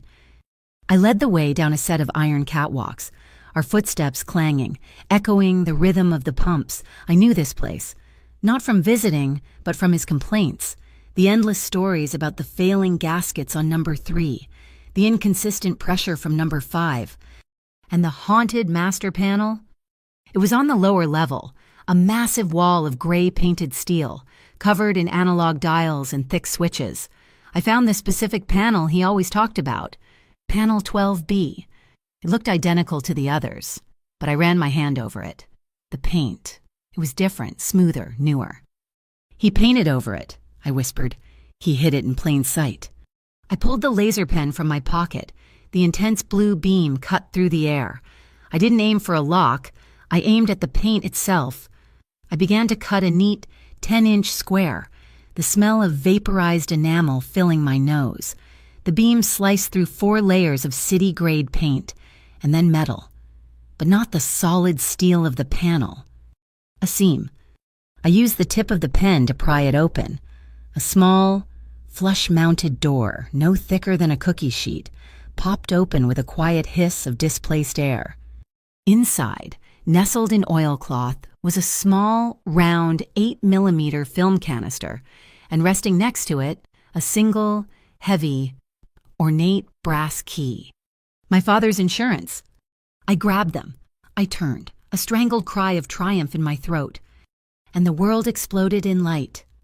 Dozens of yellow flashlight beams lanced through the darkness, pinning us against the control panel. They weren't from the entrance. They were from the catwalks above. They'd been waiting for us. Well, well, Bryce Kelton's voice boomed, distorted by the echoing chamber. The little safety inspector digging up graves and Arden. I should have known you'd be here. I couldn't see him, just the blinding lights, and they knew, I whispered, my blood turning to ice. This was a trap. Ira, Silas said. His voice was perfectly calm. Ira didn't speak. He moved, in one fluid motion. He stepped in front of us and threw 2 small, silver canisters up toward the catwalks. They didn't explode. They hissed. A thick, acrid, silver-gray smoke instantly filled the upper air, swallowing the flashlights, turning the beams into diffused, hazy cones. Shouts erupted. "Get the girl!" Kelton roared. A shot rang out. A chip of concrete exploded from the wall next to my head. I didn't even have time to scream. Silas grabbed me, not by the arm, but by the front of my jacket, and threw me backward into the gap behind a massive iron staircase. I landed hard, the cold steel rattling my teeth. He was in front of me a second later, a solid wall of black, shielding me with his own body. The air was filled with noise, the clang, clang, clang of ricochets, the heavy thump of Ira's return fire, and the screams of Kelton's men as they were blinded by the smoke. I was shaking, my breath trapped in my chest. I couldn't breathe. I was back in the elevator.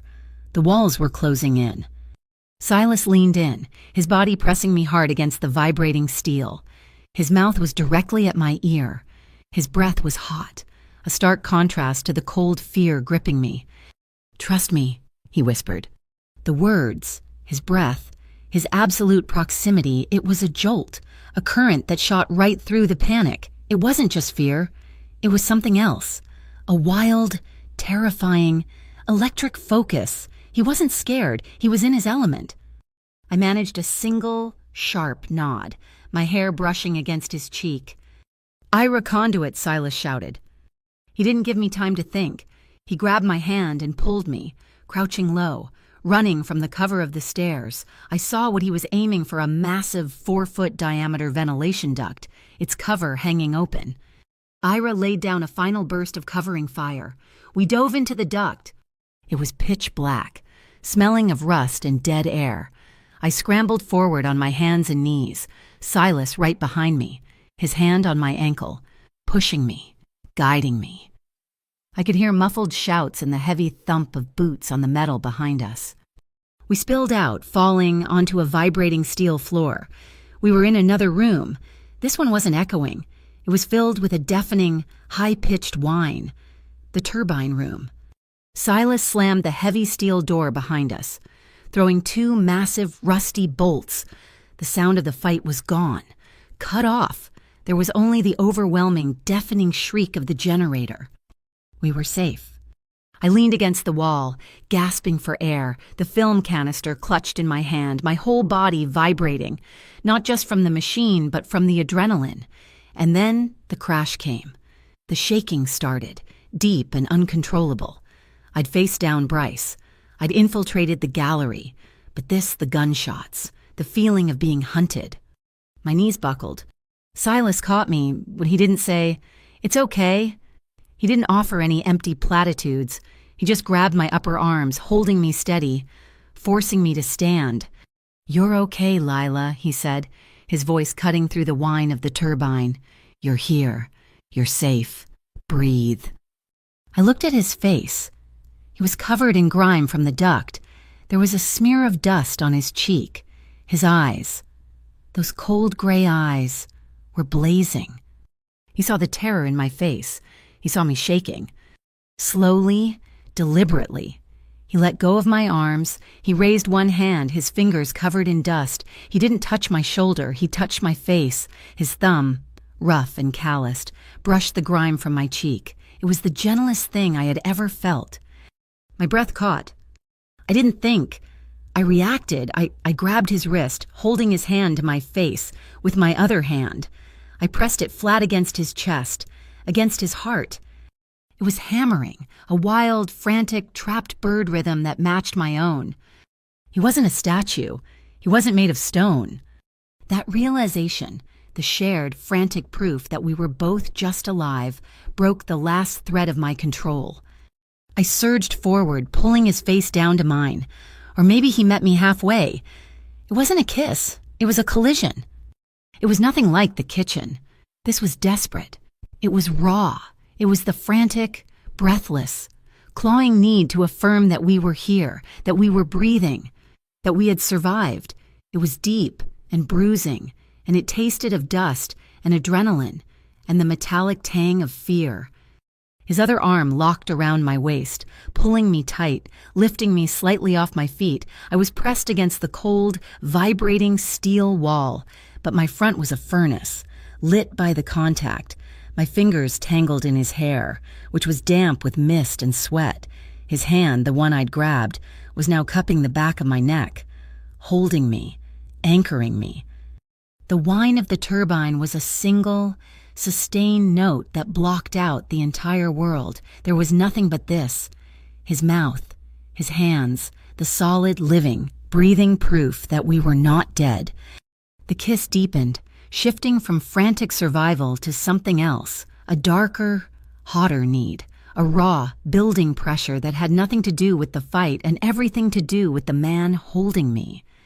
And just as I was about to lose myself in it, just as the last of my rational thought was about to burn away, he broke it. He tore his mouth from mine, but he didn't let me go.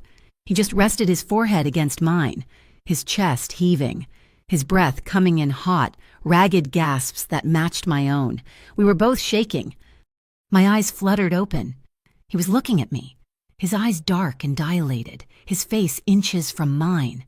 He was fighting for the same control that I had already lost. A shaky, breathless, half-hysterical smile touched my lips. "We're alive!" I panted. His expression, so hard and focused, softened. He saw my smile. He let out a sharp breath, almost a laugh. "We're alive." He didn't kiss me again. He just held me there, his forehead against mine, letting the adrenaline drain, letting our hearts slow from a sprint to a gallop. It was a promise that this was for later. My earpiece, which I had forgotten I was wearing, crackled. "South exit," Knox's voice, calm and clear. "Vale is moving. You have 30 seconds. The spell was broken. Silas nodded, pulling back, though his hands lingered on my waist. "Come on." He unbolted a low-profile service exit. We slipped out onto a dark, wet catwalk overlooking a service road. A white municipal salt truck was idling below. Vale waved once from the driver's seat. We half slid, half climbed down a maintenance ladder and tumbled into the back, onto rough burlap sacks. The truck lurched into motion before the doors were even closed. We were safe. We were out. We drove for 10 minutes in the dark, bumping and swaying. Silas was on his comms, speaking in low, clipped tones. I was just breathing. The film canister was still clutched in my hand. I fumbled in the go bag that Ira had thrown in the back, a small, battery-powered, handheld projector. Mara thought of everything.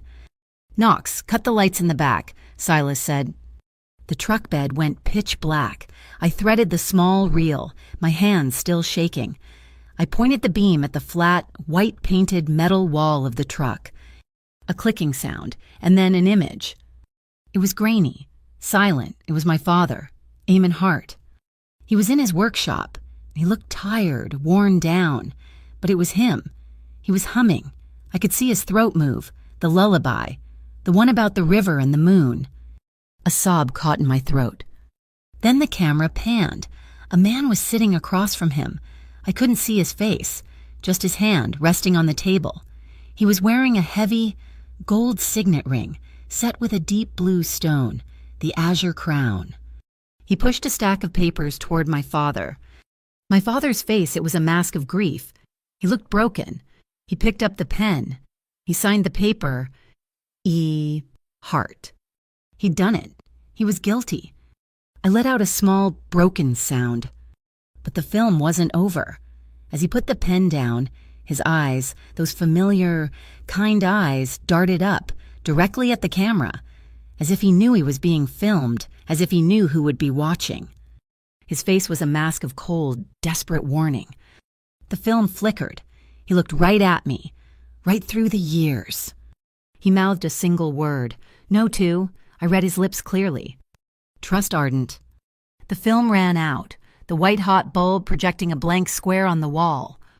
I wasn't just shaking. I was crying, a single hot tear, then another spilling over, a silent, painful flood. He wasn't a traitor. He was a prisoner. He'd been leaving me a message that had waited 10 years to find me. Silas went completely still. His comms conversation had stopped. He looked from the blank white square on the wall to my face. He didn't move to hold me. He didn't offer a word. He just sat there. Then, slowly, he reached out and placed his hand on my shoulder. It wasn't a hug. It wasn't an invasion. It was just a weight, a solid, heavy, grounding presence in the dark. I looked at his hand, strong and covered in grime, resting on my jacket, and I covered his hand with my own. I gripped his fingers, tight. This time, I wasn't the one being pulled from the fire. I was reaching back. Across town, in a glass-walled penthouse, Bryce Kelton watched a black and white feed from the HCSU, the pump station. His men were being cuffed. He hurled his crystal glass against the wall, where it shattered. He thinks he's clever, Bryce spat, his voice a low growl to the figure standing in the shadows. He thinks that tin can of his is safe. Find the rookery, find it and burn it to the ground before sunrise. We didn't let go. My hand stayed locked in his as we walked back into the concrete heart of the rookery. The grief was still there, a cold, heavy stone in my stomach. But the film had changed its shape. It wasn't the anchor of a traitor's legacy. It was the sharp, driving point of a spear. Trust Ardent, my father's last command. The atmosphere in the safe house had transformed. The shock and emotional discovery were gone. This was a war room. Bryce won't stop, Silas said, his voice flat, releasing my hand to point at the main screen. He was testing us at the pump station. He knows we have the film. He knows we have the drive. He's no longer trying to contain us. He's trying to eradicate us. Mara was already at the main console, her face illuminated by cascading lines of code. The hard drive's data was being mapped, cross-referenced with city databases, political donor lists.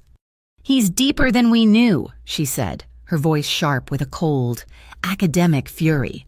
A new branch of the conspiracy snapped into view on the map, a thick blue line connecting the Azure Crown's Cradle Fall project to a new name. Interim Mayor Whitlock. Our new mayor, Mara spat. He's not just on their payroll. He's a subsidiary. His surprise campaign was funded entirely by 3 shell companies, all of which trace back to the housing developments that were condemned by those fires. So they don't just own the HCSU, I said, the scale of it making me dizzy. They own the city. They're about to, Silas said. He pointed to a calendar alert on the screen. Tomorrow, 9 a.m. The Port Commission holds its final vote on the new waterfront leases. Locke is pushing it through. They're not just acquiring land, they're voting to give themselves the entire coastline. This was it, the end game. I stepped forward. This was my territory. This isn't a shadow war anymore. This is a public indictment. I pointed to the 3 pieces of evidence on the steel table, the leather ledger, the black hard drive, the small, round film canister. The ledger is the history. The drive is the criminal enterprise. And the film is the human cost. It's the proof of coercion. I looked at Mara. I'm not just an inspector. I write reports. I'm going to write one final report, a full public declaration, the Cradle Fall Confession. We'll time its release for exactly 9 a.m., just as the commission meets. Silas watched me, his expression unreadable. He nodded. Once. Good. That's one prong of the attack, public pressure. He stepped up to the map, his presence shifting from protector to general. But Locke will dismiss it. He'll call it a smear campaign. The commission will vote anyway. We need a second prong, a sharper one. He tapped the screen, isolating the direct money trail to Whitlock. We release part of the data to the public, the Cradle Fall project, the housing fires, the accidents. Enough to get the unions, the press, and every displaced citizen screaming for blood and marching on that hall. He then tapped the file linking Locke directly to the laundered money. This we hold back. We don't send this to the press. We send this directly to him. 15 minutes before the vote, blackmail. Pure and simple. He looked at me, his eyes cold. There are good people still working at the Port Authority, people trapped in the system. We use this leverage not just to burn Locke, but to extract those people safely. We don't just set a fire, we control the burn. I stared at him, at the ruthless, brilliant calculus of it. One condition, I said. My voice was low, and it cut through the room. Both he and Mara looked at me. My father, Eamon Hart, my hands were clenched at my sides. When this story breaks, his name is not in it as a co-conspirator. He's not a footnote. He's the headline. He's the first victim, the whistleblower they silenced to start this. The film proves it. We clear his name. We honor him. I looked right at Silas. Or the deal is off. I'll burn the drive myself. Silas didn't hesitate. He didn't weigh the options. He just held my gaze. He was a friend of this house. Lila, before he was a victim of our enemy. His name will be the banner we carry. A fragile peace settled on the room. We had a plan. A desperate, impossible, two-front war. It lasted for exactly 30 seconds. The loading bay door hissed open. Vale, the young, restless one, stumbled in. He wasn't wearing his usual cocky grin. He was pale, his hands shaking.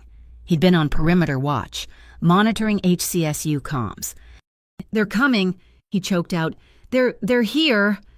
"What?" Mara was on her feet. "It's not a rumor. It's not a patrol. It's a full tactical deployment, HCSU, and Crow's fake FCIB unit. They're staging at the end of the industrial park. They know this location." He glanced at the clock on the wall. ETA 3:10 a.m. My blood went cold. That was in 6 minutes. Bryce wasn't waiting for sunrise. "Now," Silas commanded. The room exploded into calm, terrifying action. There was no panic, just procedure. "We're burned. This asset is gone." Mara was already at the server rack, jamming drives into a degausser, wiping everything. "The core data is secure. I'm taking it." "Knox!" Silas barked. Knox, who had been silent, tapped a final key on his terminal. "The ghost is live, boss." A small map appeared, showing a new, powerful signal pinging from a different location. "I'm sending the entire armada to the old Azov chemical plant, 3 miles south. They'll be wading through toxic sludge and rusted-out vats for the next 2 hours. He snapped his laptop shut. "We're gone." We were at the loading bay, the same one I'd entered what felt like a lifetime ago.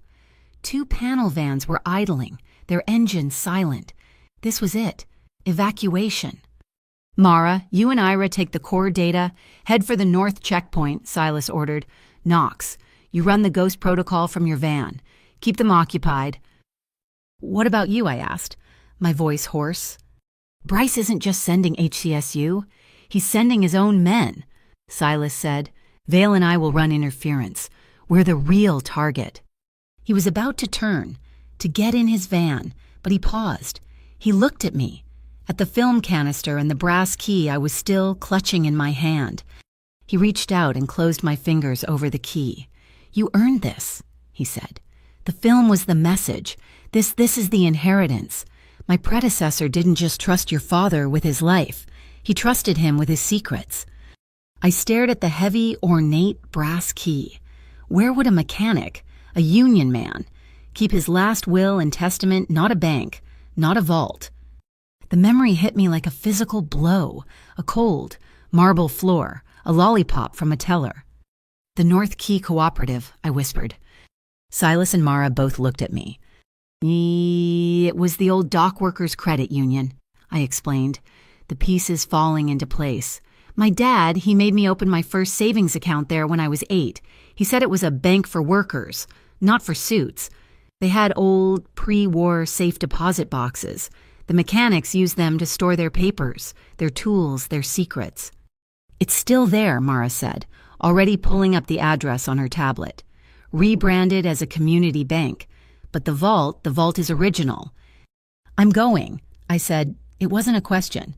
The bank opens at sunrise, at 7 a.m. Whatever he left me, whatever he buried, it's in that box. Silas nodded. The teams were split. This was the moment. He was going into the fire, and I was going into the past. Knox held the door of his van open for me. I was to go with him, the safest route.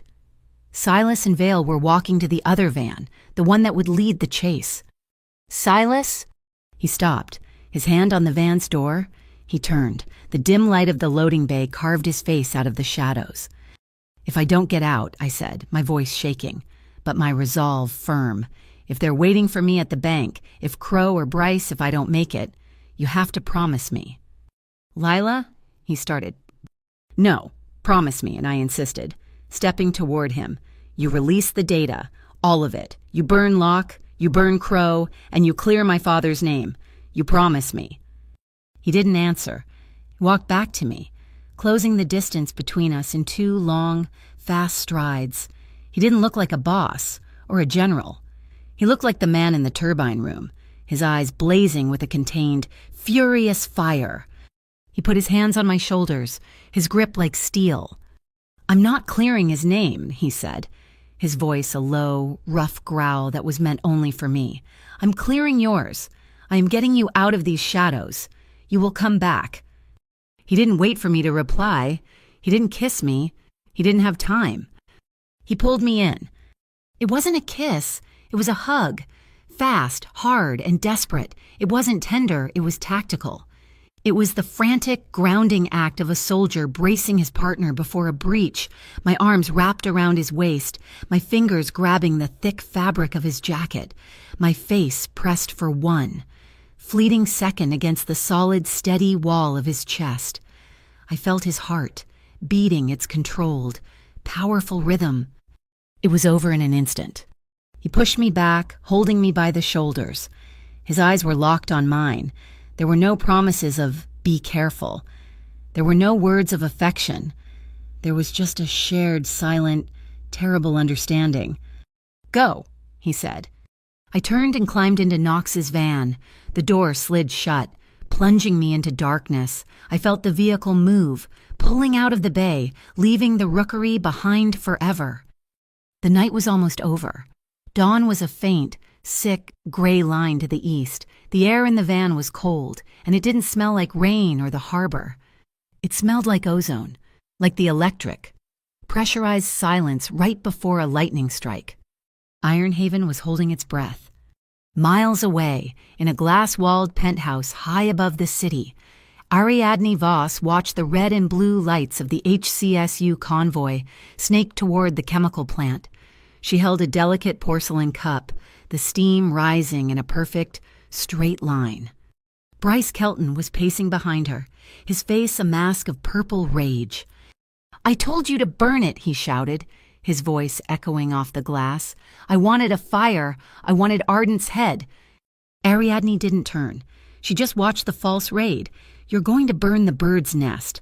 Bryce," she murmured, her voice laced with a faint, bored amusement. She took a sip of her tea. "Be careful of the Firebird."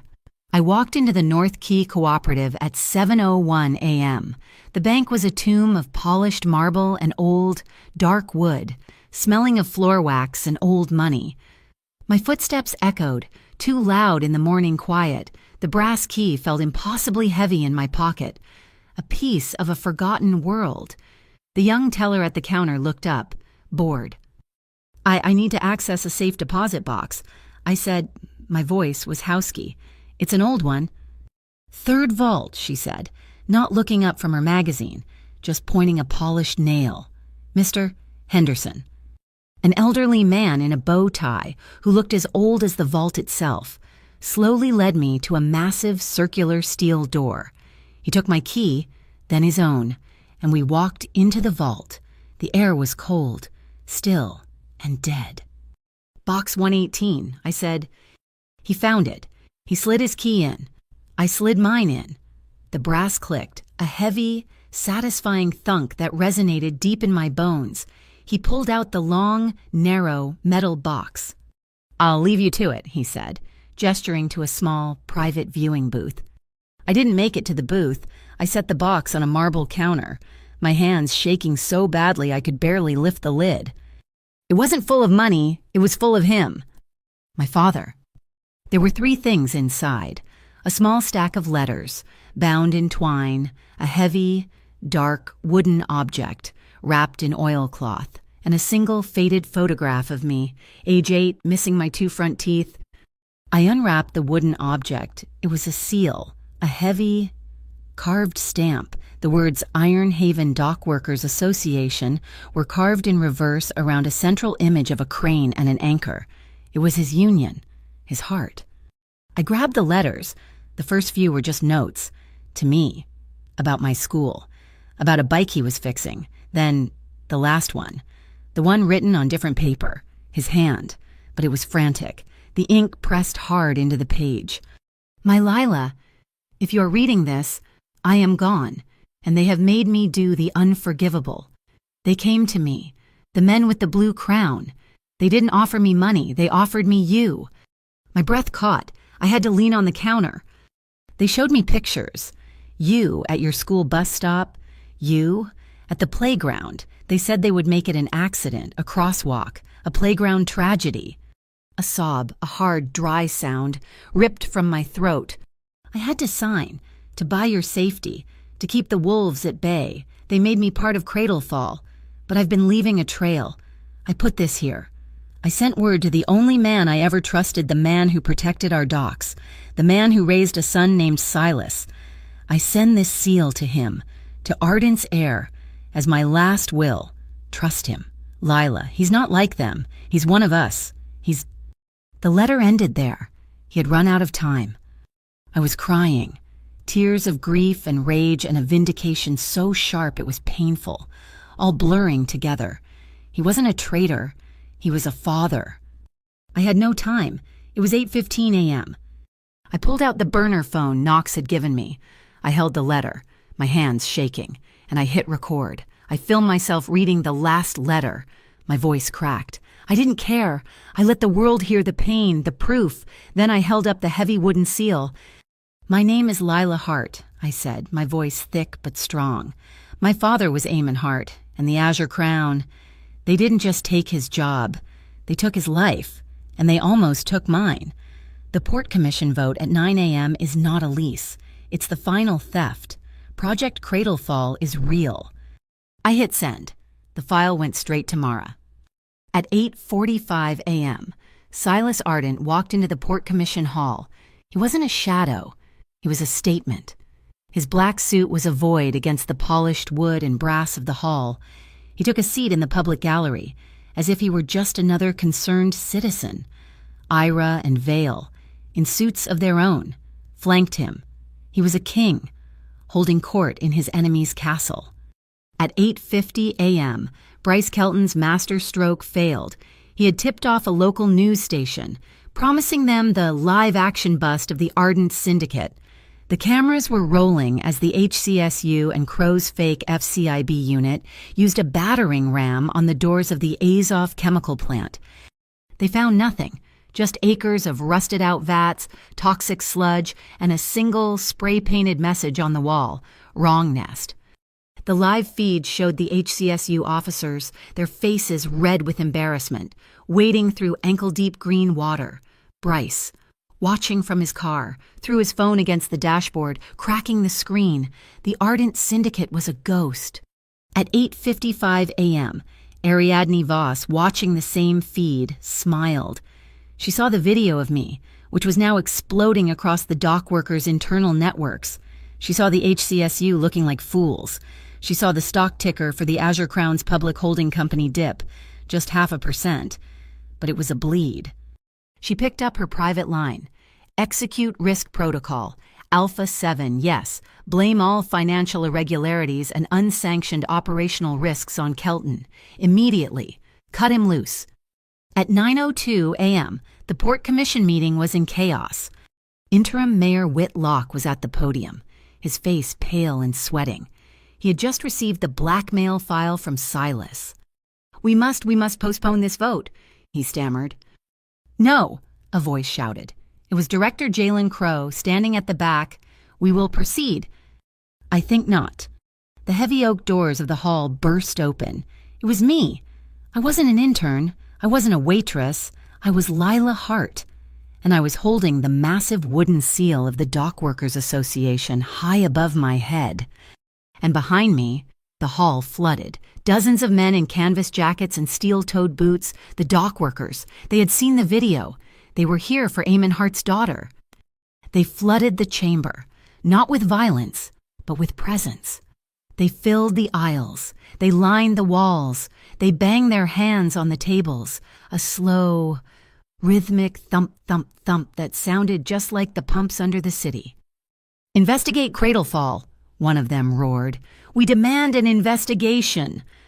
Jalen Crow, his face purple and panicked. He saw his world dissolving. He pointed at me, his hand shaking. "Arrest her. Arrest that woman. She is a domestic threat. She is disseminating false federal documents." The HCSU officers in the hall, confused, drew their sidearms, moving toward me. "A fascinating charge. Director," Mara Quinn's voice, amplified by the hall's microphone, was like a shard of ice. She had stepped up to the legal podium, flanked by Silas's lawyers. "Given that you are not a federal agent." Crow froze. "What did you say?" "I said," Mara continued, her voice crisp and clear, "that under the Federal Commerce and Intelligence Bureau's internal charter, Section 11.4b, an agent's identification number is regionally coded. Your number, 118821, is formatted for the Southwest region, specifically the Phoenix-Tucson corridor, not the Northeast." She looked up, her eyes pinning him. "You are a fraud, and that," she pointed to the HCSU officers, "is impersonating a federal officer, a felony punishable by 20 years. The room exploded. The officers stopped. They looked at Crow. They looked at their own commander, who was looking at Mayor Locke. They lowered their weapons. In that single, perfect, beautiful moment of absolute chaos, Silas stood up. He walked. Not to me, not to the podium, but to a woman in the press box, a veteran reporter, her face lined with a lifetime of skepticism. He placed the black hard drive on the railing in front of her. Ira was already standing behind her, a silent, unmovable guardian. The truth was out. Bryce Kelton saw it. He was watching the live feed from his car. He saw my face. He heard Mara. He saw Silas hand over the drive. He didn't wait. He threw the car in reverse, squealing out of his reserved spot, heading for the private exit. Silas saw him leave. He was already moving. He didn't run. He just flowed. Out a side door, into the concrete canyon of the parking garage. I saw him go. My part was done. I ran after him. I burst through the door into the garage. The air smelled of salt and diesel. A black idling sedan blocked my path. The window slid down. Ariadne Voss. She was wearing sunglasses, even in the dim light. "It's a messy business, being a hero," she said, her voice bored. "I'm leaving Ironhaven, Lila. This division of the company is a toxic asset. My car has room for one more. I'm offering you a clean slate, a new past in a new city, one that doesn't have all this blood and rust." I looked at her, at the clean, quiet, simple exit she was offering. Then, past her, I saw them 20 yards away, between two massive red, salt-stained shipping containers. Silas standing, blocking Bryce's path. "I'm the man standing between you and the wolves." I looked back at Ariadne. I took the silver card she had given me, the one from the gallery, and I dropped it into a filthy puddle of rainwater by the curb. "I'm not leaving," I said. Ariadne just sighed. A shame. The window slid up. I ran. "You're done, Bryce." Silas's voice echoed off the steel. "I'm just getting started," Bryce roared, his face a mask of sweat and terror. He was cornered. He pulled a glistening, spring-loaded switchblade from his pocket. He lunged, fast, a wild, pig-like squeal in his throat. Silas moved, a blur of black. He dodged the main thrust, but the blade was long. It sliced through his suit jacket, and I saw a dark line instantly bloom on the white shirt underneath, his ribs. He was hit. I didn't scream. I didn't hesitate. I ripped the laser pen from my pocket. I aimed. I fired. The high-intensity blue beam, invisible in the daylight, hit Bryce square in the eyes. He screamed, a high-pitched, agonizing sound, dropping the knife, his hands flying to his face. My eyes I can't see. It was all Silas needed, even injured. He was a machine. He stepped in. A hard crack as he struck Bryce's wrist, another as he brought his elbow down. He grabbed the front of Bryce's tuxedo, spun him, and slammed him, full force, against the steel rungs of a container ladder. Bryce's head hit the metal with a sickening, hollow thud. He slid to the pavement, unconscious. A massive ship horn blared from the port, the sound vibrating in my chest, and as if the sound had torn the sky. The rain began, a cold, sudden, cleansing downpour. "Don't move. Ardent, shoot him. Shoot him now." Jalen Crow. He'd escaped. He was standing at the garage entrance with two HCSU officers who were still loyal to him, their guns drawn, aimed at Silas. Silas didn't even turn. He was leaning against the container, one hand pressed to his side, his breathing sharp. The officers raised their weapons. Ariadne Voss's sedan, which I thought had left, was still there, idling. She just snapped her fingers, a sharp, loud sound. Two men, in black suits that were almost as good as Silas's, stepped out from behind the car. They weren't HCSU. They moved like Ira, like Knox. In 2 seconds, they had disarmed Crow's officers, their hands twisted behind their backs. One of them grabbed Crow, yanking his arms behind him. Ariadne got out of the car, holding an umbrella. She walked over to the sputtering, terrified imposter. "We're playing the long game, you idiot," she said, calmly. Her men forced Crow to his knees. "And your part is over." The chaos in the parking garage dissolved as quickly as it had erupted. The rain, heavy and cold, was already washing Bryce's blood from the pavement. The loyal HCSU officers, seeing Crow on his knees with a gun to his head, dropped their weapons, their faces a mask of confusion. Ariadne Voss didn't even look at me or Silas. She simply gestured, and her men hauled the sputtering Jalen Crow to his feet. "This asset is a liability," she said into her phone. "Liquidate the account, all of it." She got back into her sedan, her umbrella folding with a pneumatic hiss, and the car slid silently out of the garage, just as the first sirens of the real Ironhaven police, undoubtedly summoned by Mara, began to wail in the distance. Bryce was cuffed, a thick zip tie pulled tight around his wrists. He was conscious now, spitting and cursing as two officers pulled him to his feet. He saw me, and his face contorted in a final, pathetic snarl of hatred. "This isn't over, you bitch!" he screamed, his voice echoing. "You think he wins!" He lunged, a motion, toward Silas, who was leaning against the container. his hand pressed to his side, his face pale and slick with rain. "Ardent will be swallowed. The crown is bigger than you. It's bigger than all of us." Silas didn't even look at him. His eyes were locked on me, making sure I was okay. They dragged Bryce away. The reign of Bryce Kelton, built on cheap steel and intimidation, was over. The dam had broken. The truth, now in the hands of the press, was a flood. By noon, the Port Commission vote was indefinitely suspended. Interim Mayor Whitlock had barricaded himself in his office.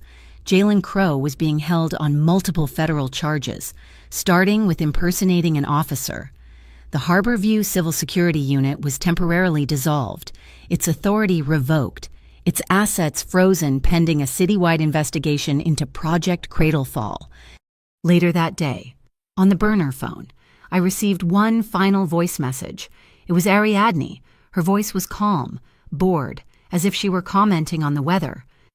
"The nice thing about the bad guy's door, Lila, it's always open, especially when the good guys lock theirs. Don't lose my number." The message deleted itself. 2 days later, the rain was gone, replaced by a weak, watery sun that did nothing to warm the city. We weren't at the Rookery. It was gone. A ghost in the network. We were at the pump station. It was no longer a place of fear. Mara, using a dozen anonymous donations, had established the Aim and Heart Compensation Fund for victims of industrial negligence. The first official act of the fund was this memorial. It was quiet, not a press event, but a gathering. Old men in canvas jackets and worn-out union caps, the men who had worked with my father, they stood, their hands in their pockets, looking at the place where he had hidden his last message. I walked forward, my hands steady. I was carrying the heavy, dark wood Union seal.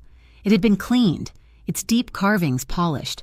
I placed it inside a simple glass case that had been bolted to the wall. An old man, his face a roadmap of wrinkles, stepped up after me. No, he didn't say anything. He just placed his gnarled, work-stained hand on the glass, right over the seal. A silent salute. I backed away, the tears coming, but this time they weren't for his loss. They were for his victory. I looked for Silas. He wasn't in the small crowd. He was standing 100 feet away, back in the deepest shadows of the steel roof, his black coat blending with the machinery. He was watching, but he stayed apart. He was not. He seemed to be saying, "A part of this. This was my light. This was Eamon Hart's day. He would not cast his shadow on it." That night, I found him on the wooden porch of a new building.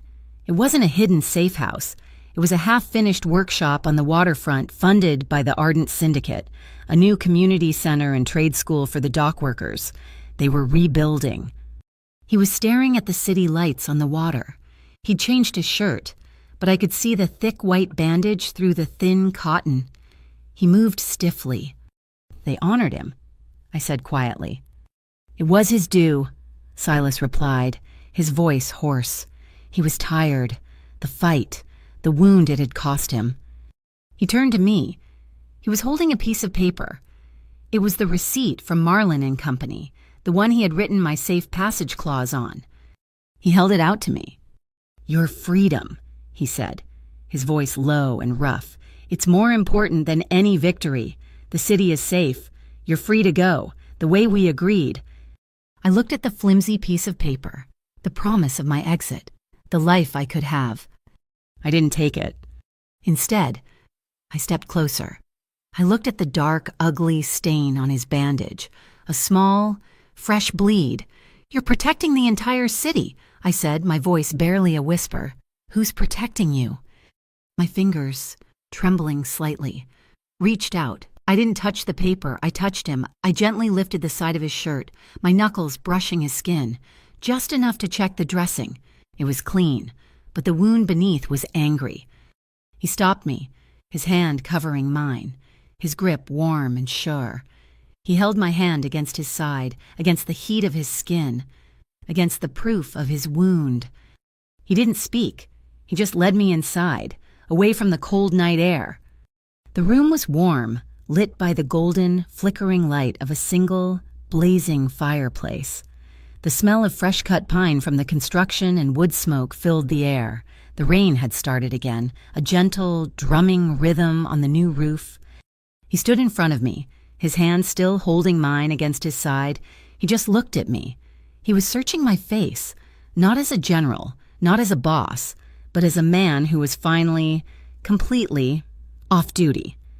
I was the one who moved first. I raised my other hand, the free one, and did what I'd wanted to do in the turbine room. I touched his face. My fingers traced the line of his jaw, the dust and grime from that night now gone, but the exhaustion still there.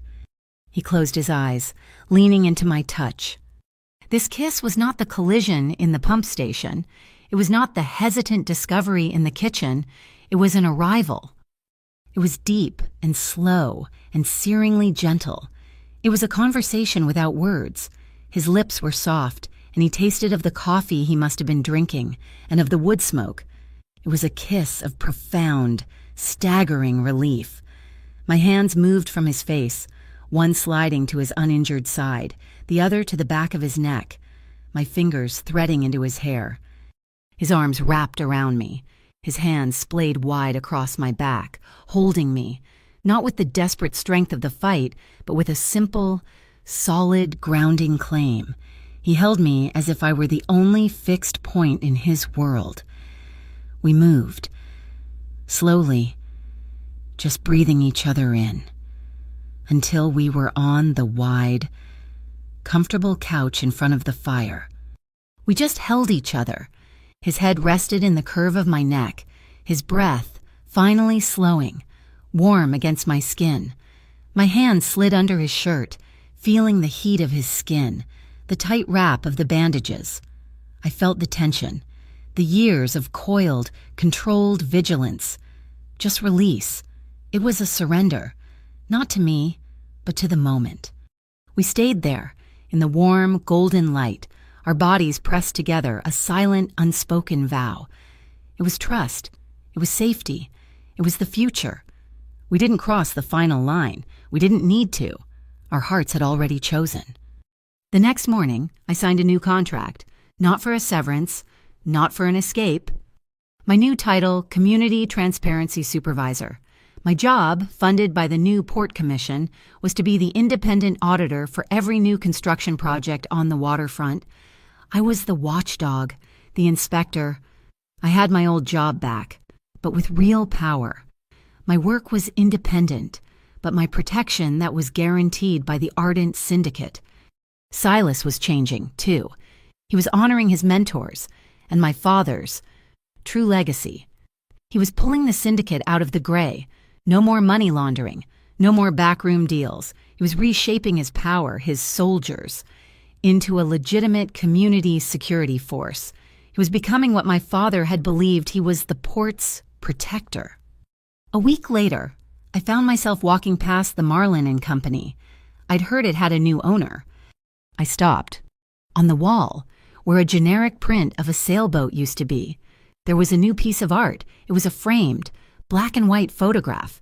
It was from that night. I was in the foreground, my face caught in the harsh fluorescent light, my mouth open, shouting at Bryce, who was a blurry, indistinct figure. Beneath the photo, a small brass plaque. The Night Iron Haven listened. I smiled. My phone buzzed in my pocket. I pulled it out. An anonymous encrypted number. A text message. Cradlefall wasn't over. It was just the beginning. They're still here. Meet at Stormglass Bridge. When the wind changes? Attached was a single image, the blue crown, the symbol of the azure crown, but the color was different. It was no longer sapphire. It was a deep, venomous, emerald green. I looked up from the phone at the city, my city, gleaming in the afternoon sun. I wasn't afraid. I walked back to the workshop. Silas was on the porch, looking out at the harbor. He heard me approach and turned. He didn't speak. He just watched me.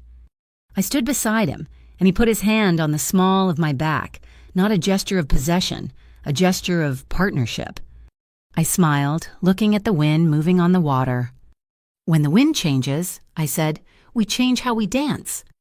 Thank you so much for listening to my story. I'd love to know where in the world you're tuning in from, so please drop a comment below and let's share our thoughts. If you enjoyed this journey, please subscribe to my channel, Mafia Boss Stories, and give this video a like.